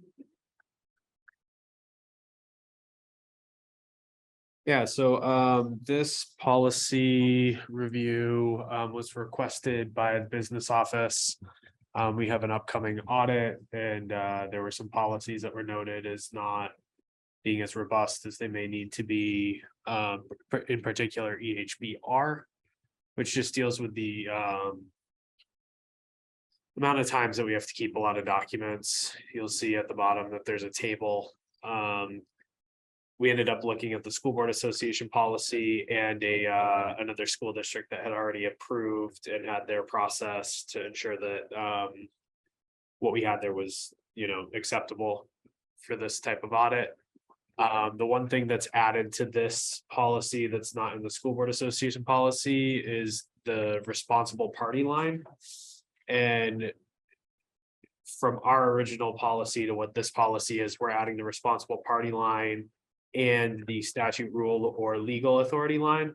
So before we just had the type of record and how long to keep it, and it was just a list of everything. So this ends up giving you the legal reference to be able to understand why we need to keep something. It gives you the responsible party in terms of who actually maintains that record. So there's no longer any potential question about, oh, okay, here's this record, who actually keeps it and is responsible.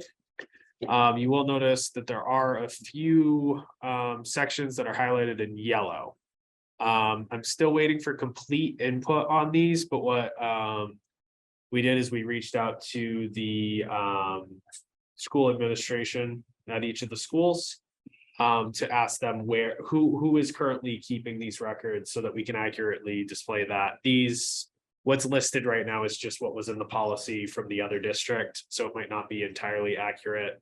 And then also just having conversations around not having, perhaps there might be differences between elementary and the middle high, but we don't want to have like a different person responsible at every single school for every single thing. So trying to just unify that. So we'll definitely have that in place and ready to go for the second reading. But again, it's really just making this policy a lot more robust than it was before, and then also updating it.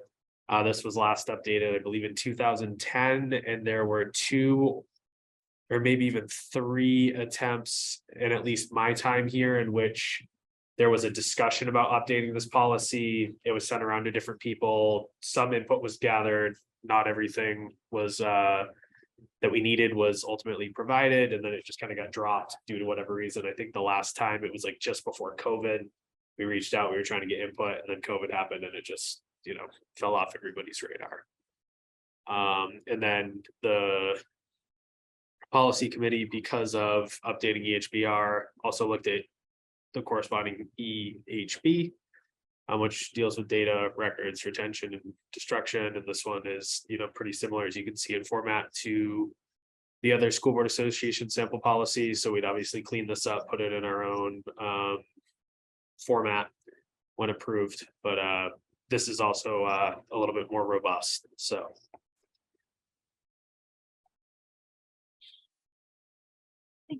Okay, thank you, Nick. Any questions? All pretty straightforward, ways explained.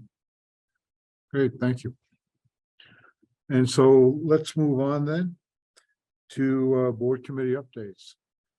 And I think that what I'd like to suggest in light of our discussion about trying to move these along, and that if you've had a meeting since of your committee since our last school board meeting, would we get an update on that? And then if there's any other, committee information that's important, something that's come up, even if you haven't met, then please feel free to share that. Otherwise, let's, go through them as expeditiously as we can. So we've got communication, finance, goals. Finance is meeting next week, so that's as quick as I can get. Okay, that's Thursday of next week. Yep. And Wasn't the last one, but education meeting this Thursday. education is meeting this Thursday. Mhm. What time is that meeting? 4:30. 4:30. Right. Okay. And facilities does not have a meeting scheduled. We'll be meeting later this 2 weeks from now on Monday, the 20th, right? Wellness is meeting this week, I believe. It is meeting this week, but in cooperation with the Cornucopia Project, we did submit a grant to the Whole Kids Foundation, which is the foundation arm of Whole Foods, for a school garden that would be located here. Cornucopia did a fantastic job putting together this grant. So we'll see what happens. $3,000, did I say that? Yeah. It's exciting. Thank you, Christine. That is exciting.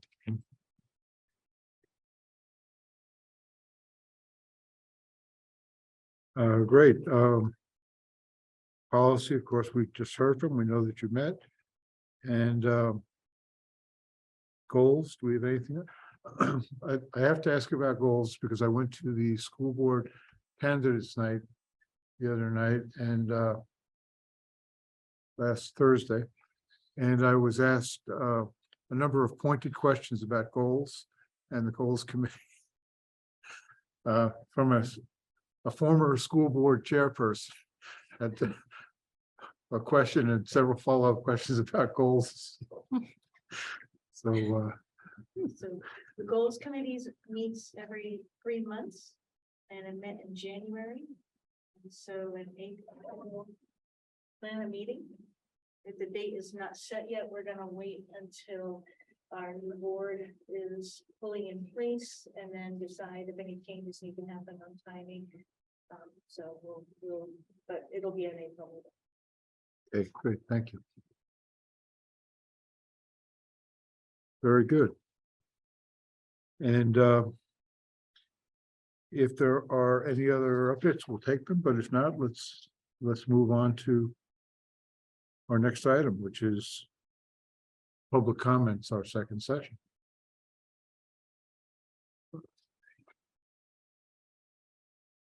Want to put the policy back up on the screen.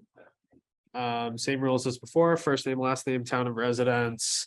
Either raise your hand physically or remotely, which can be found at the bottom of the screen. I can address you and then we can go from there with your public comment.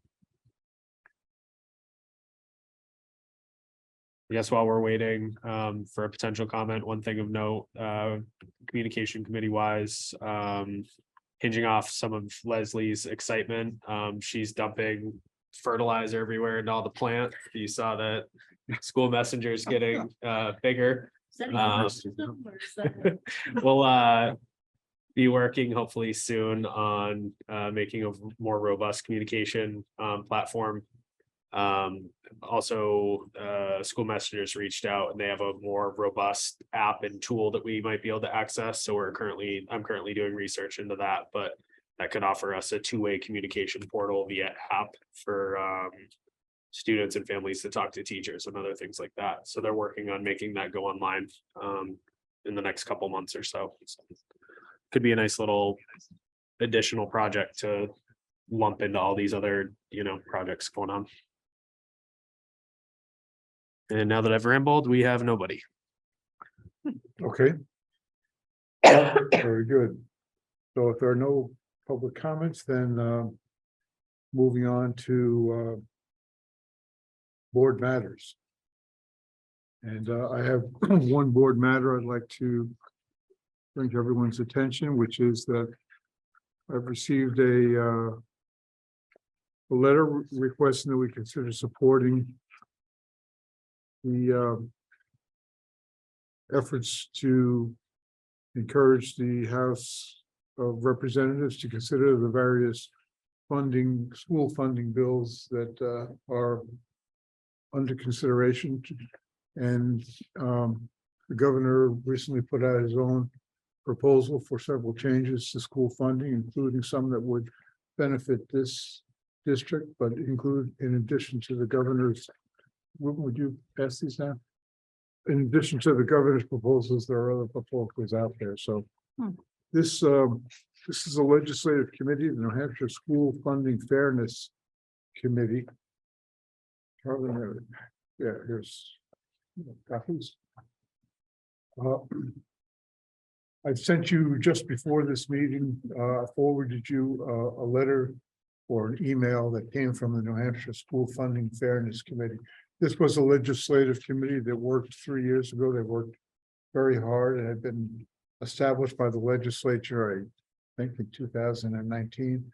And they worked for about 6 months to come up with a number of recommendations. And now they've sent this letter out. This, I think, is attached to the email that you've seen, but I thought having something in, printed might be helpful. We all get a lot of emails. So.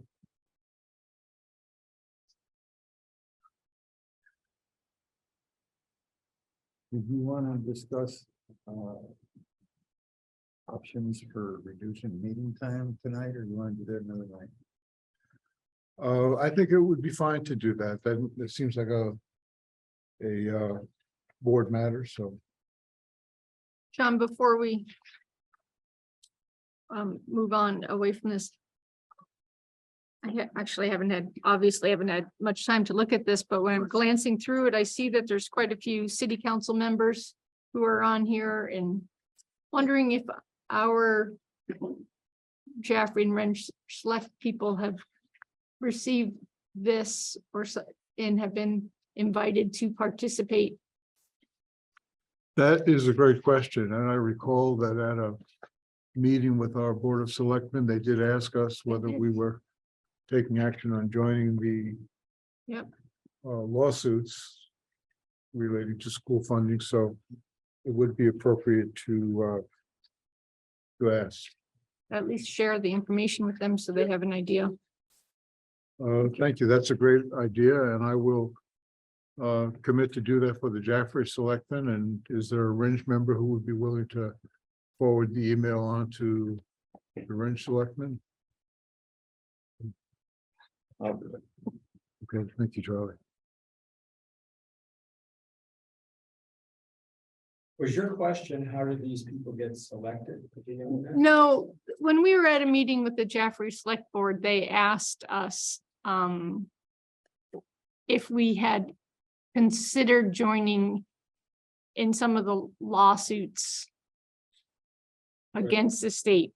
And so that sort of prompted the question about, I guess, where we stood on school funding, what our thoughts were, what their thoughts were, and what we were advocating for. Pretty much a left-hand staple, I think. But these are this list of names are names on the commission. Mhm. No, actually, those are signatories to the letter. Oh.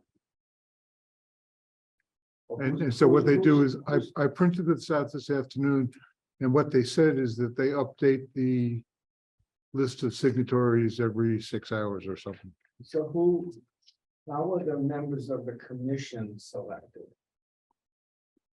Well, that's a good question. And I think the commission members for the commission that was set up by the state, I believe they were appointed, whether they were appointed by the governor or by the legislative chairman. I'm not sure.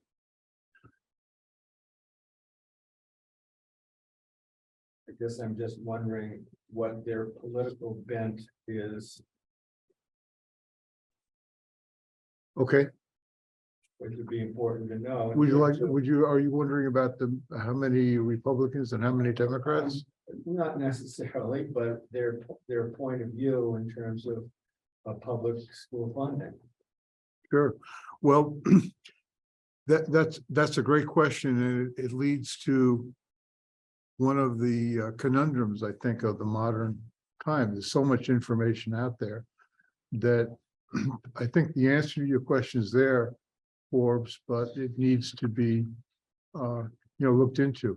I think you'll find from the letter or the email that I forwarded earlier, that there are links to the site for this group, the New Hampshire School Funding Fairness Organization. And you can probably get answers to those questions there. Okay. I would say in general, it's people who believe that, the current system of property tax-based funding is, needs to be improved.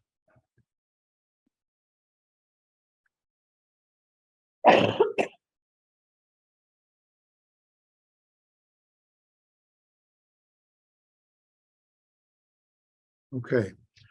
So, Charlie, would you like to address the question of how our meetings can be? Yeah, improved? I'll offer my input. That is, the school board a while ago was running meetings till 10, sometimes a little after. And we complained about the same thing, meetings were running too long. And then we hired Ruben, and Ruben come along and he said, you can get a lot of this work done by committees. And for a while, the board had cement feet, led by me. I won't deny that. But eventually we formed committees. And the goal was, or the idea was, that we would empower those committees to do the deep dives and all of the work that was required to evaluate something. And then when it came before the board, they would offer a recommendation. For example, the finance committee would review the budget, and when it came before, we would have a recommendation from the budget committee. And then if there were any questions, the board could ask those questions.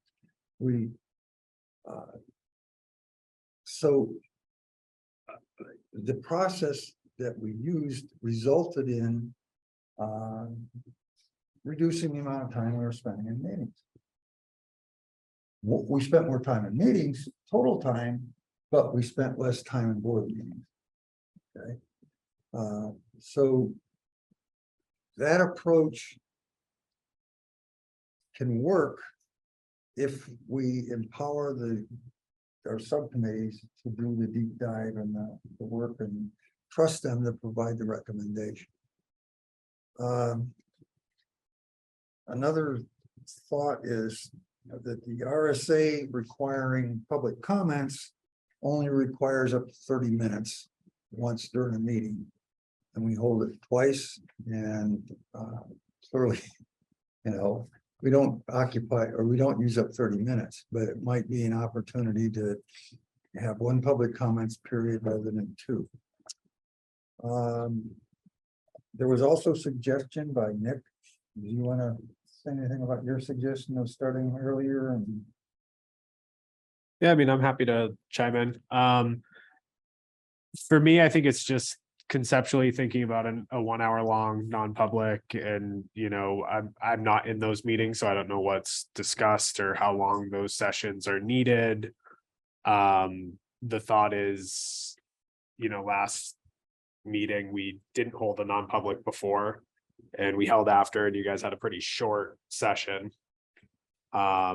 Is there any validity to only holding that after, or is there any validity to perhaps shortening that session instead of it being an hour into a half hour, starting the meeting at 6:30, depending on how short that session is? And then if you really need that extra time, you can always reconvene after the meeting to finish up. Again, I'm not privy to the conversations, so I don't know timing wise how much you guys need, but just thinking about how we could better utilize some of those time spaces, start the meeting a little bit earlier. Then instead of, it being 9 o'clock, it's only 8:30 right now, so. so also, I think that the reason the meetings were going long is because of us. Okay, when we do reports out on committees, we shouldn't be reading the minutes like I did. Just give it the recommendations that the committee is making, and if you didn't, address anything that required a recommendation, then just say this is what we talked about, these subjects, these topics. If you want more information, you got minutes, or you can attend the next meeting, whatever. So I think we could do more to streamline our meetings and focus our thoughts, and that will help reduce the amount of time.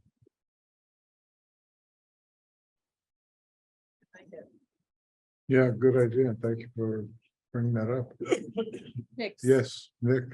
I just had a thought, because we've been more newsletter happy these days. The district's working on turning some of the things that we're doing into a more steady newsletter. Every school has their newsletter. Is there any value in having some sort of school board newsletter that reports out maybe monthly to the community? That way we can have some of those snippets of, we can have an overall board thing. This is what we've discussed this past month in the board. Here's each of our committees. Here's a small report of what we're working on. And then we have some sort of deliverable object that obviously we can utilize in the board meeting, but also we just have available to the public and we can say, okay, here's a steady stream of information as to what the board's working on. You know, Yes, I think that that would be redundant to our broadcasts. I don't know that that would be, I mean, we have one person on the broadcast right now. We maxed out at 8. We're declining in attendance again. We get maybe 30 to 40 people watching a video after, so right. you're engaging under 50 people most meetings. I just wonder if there's a way to incorporate maybe the person that's making the meeting minutes and having them just create a short synopsis. And then we're not generating that much extra time, and then we can just pull that information together in an easy template and have something that's not as time consuming be more valuable as a different type of consumable item.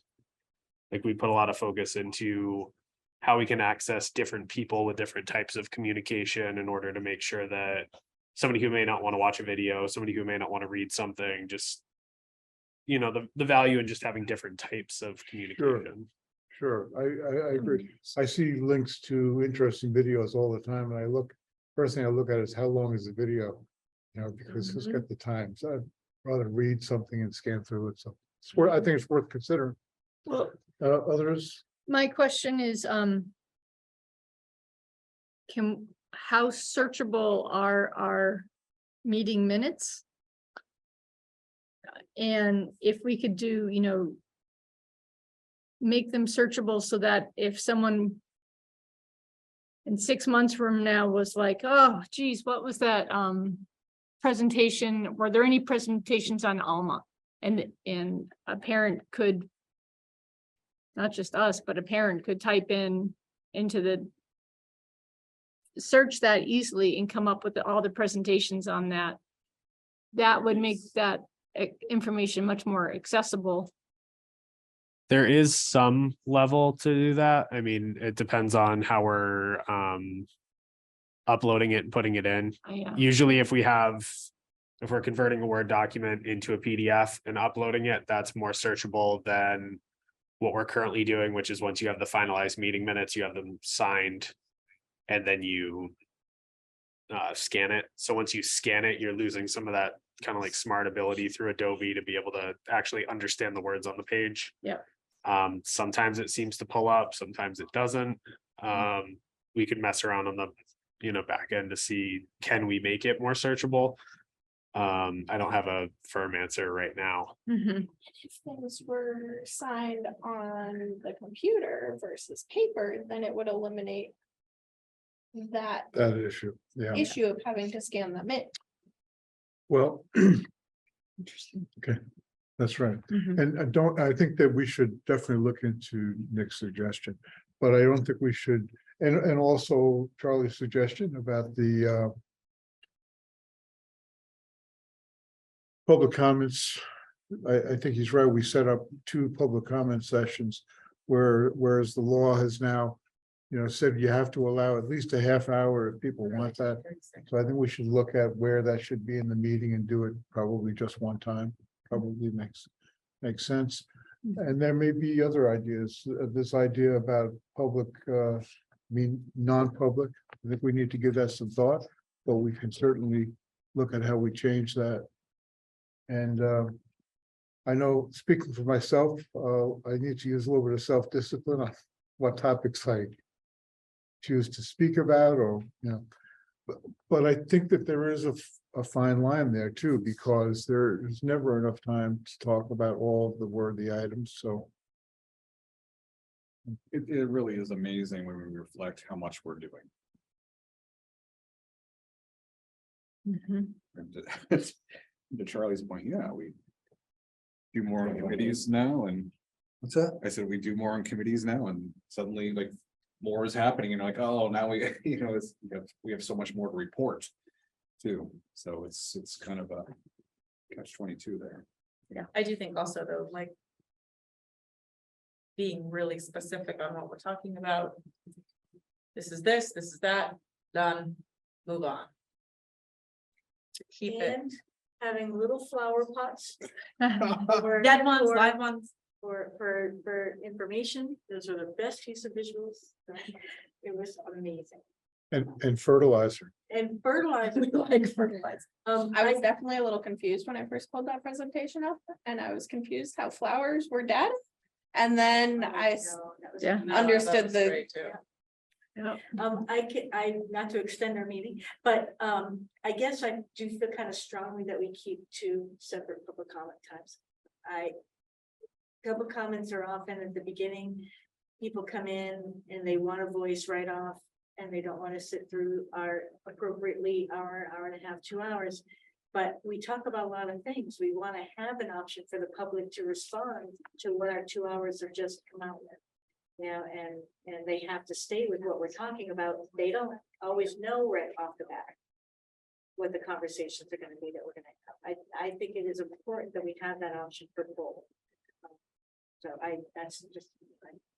I think if we were running into a situation where our public comments were taking up a ton of our time, we might want to consider that, but the fact that it's like 30 seconds to say, is anybody out there? Nope. Okay, moving on. yep. I don't think that's taking up much of our time. Public comments are not sucking us dry. And usually when we're waiting for the in-person or for Nick to say that there's somebody raising their hand, somebody is giving some other sort of quick update while we wait for their hands to go up. And then if there's nothing, we move on to the next thing. So we're not adding a half an hour to it, waiting for somebody to raise their hand. I think when we first began this conversation, it actually wasn't about the amount of time we were spending in the meetings as much as there's still information that's not being disseminated. And that was interesting, John, that you mentioned that goals became a focus at your thing, because that was part of our conversation, was the strategic goal. How is that information being disseminated? And it's touching all these different areas, but we're not delving into it as a community. We're delving into it every 3 months as a small committee and getting the input. And so yes, it's important to make sure our meetings are streamlined and efficient. But if what we're talking about is getting this body of information better communicated, that does need to bring in, how do we get this public, how do we get this consistent timing? You know, whether that's, we bring up domains in the strategically, and each week that we meet, or every 2 weeks, maybe we say, okay, today's domain that we're talking about is this one, and this is how we're addressing that. Maybe that's becomes part of the report. I don't know, but it seems, for me, it seems to keep coming back to the goals, and it's appropriate because we only just got that document really settled. We just voted on it this summer and accepted this long-range strategic plan. But most of us haven't talked about that since we voted on it. That hasn't been brought before us since then for most of the group. So I guess I want to continue coming back to this and seeing how that can be more incorporated. Is that document that we look at and that we work on, isn't that a live thing that everybody can see? Is that out there, Ruben, for? the It is, goals thing? it is. I haven't had it updated since the last time we met them. Right, Yeah, but it is. naturally, I mean, I think every 3 months is when you do it, right? So I get it. But like, is it something that if somebody were to say what's going on in goals, they Yeah. type in the goal search and they'll find that and they'll know what we're Well, they go doing? to important documents, yeah, and then it will be in that document, but. So it's there. Nick, would you mind? I mean, we're definitely, I mean, even this, what Leslie did tonight. Hits Oh, it's- multiple items in that kind of task, that I would say the task list. That falls underneath the goals. And maybe what we need to do is be more clear when we present what. It's actually like, this is under goal number 1 or goal number 2 or something to that effect. So is it multi-year plan or strategic design? Multi-year plan, the strategic design is a philosophical foundation. Okay. Yeah, So should it next to that, should it say goals? So people know what they're looking for? we could put with goals. Maybe they just don't know where to look.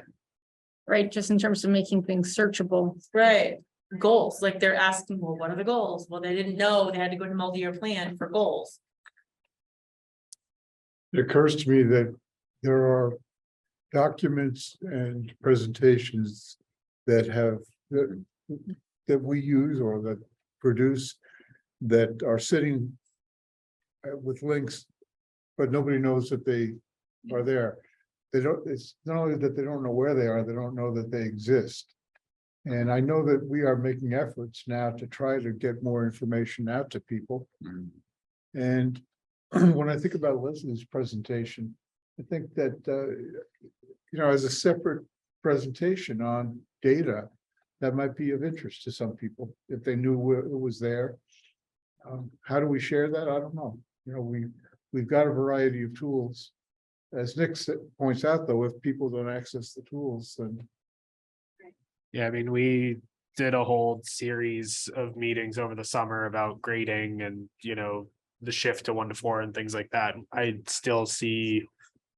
We promoted that they were happening. We promoted that we had videos. I think the high school promoted it. We still have people that say, I have no idea what's going on. I'd love to set up a new meeting or a forum to be able to ask questions. So we've promoted these things. We have them available in multiple places. We've told people, and there's still a disconnect. So there's that continual work that needs to be done on any number of fronts to get people connected to that information. share information. And kudos for the work you're doing. Please don't think that. Oh, no, I'm not. Fine. Yeah, I'm not taking it personally or anything. Well, to John's point, there's so much information out there. I mean, there's just a ton of information that you have to keep on sorting through. And so we're another source of a ton of information. And so it's, we can always continue to try to improve and to do that. And I think some of what Leslie presented here, the more we get these systems aligned and what was the term she used symbiotic, I think she said, then some of our push out communication can be a lot easier too, maybe even organized in a better way. And again, part of it's That website alone, it's that we fixing can- that network. A lot of this groundwork is helping. We've had certain communication goals, for example, that we haven't been able to act on because we're waiting for this work to take place. So that the next phase of communication can happen. Well, if you think of the fact that if we had the capacity to have an intranet, right? So solely for staff, a lot of what's on that website would be tailored down. That people wouldn't have to go and say, well, I wonder what this link is. What are all these important? I don't know. You could be clearer and say for the public, these links are important for you to go see. And for the staff, here's your location. And it protects us from other people trying to go into those forums for whatever reason too, but. So there's a lot of possibilities.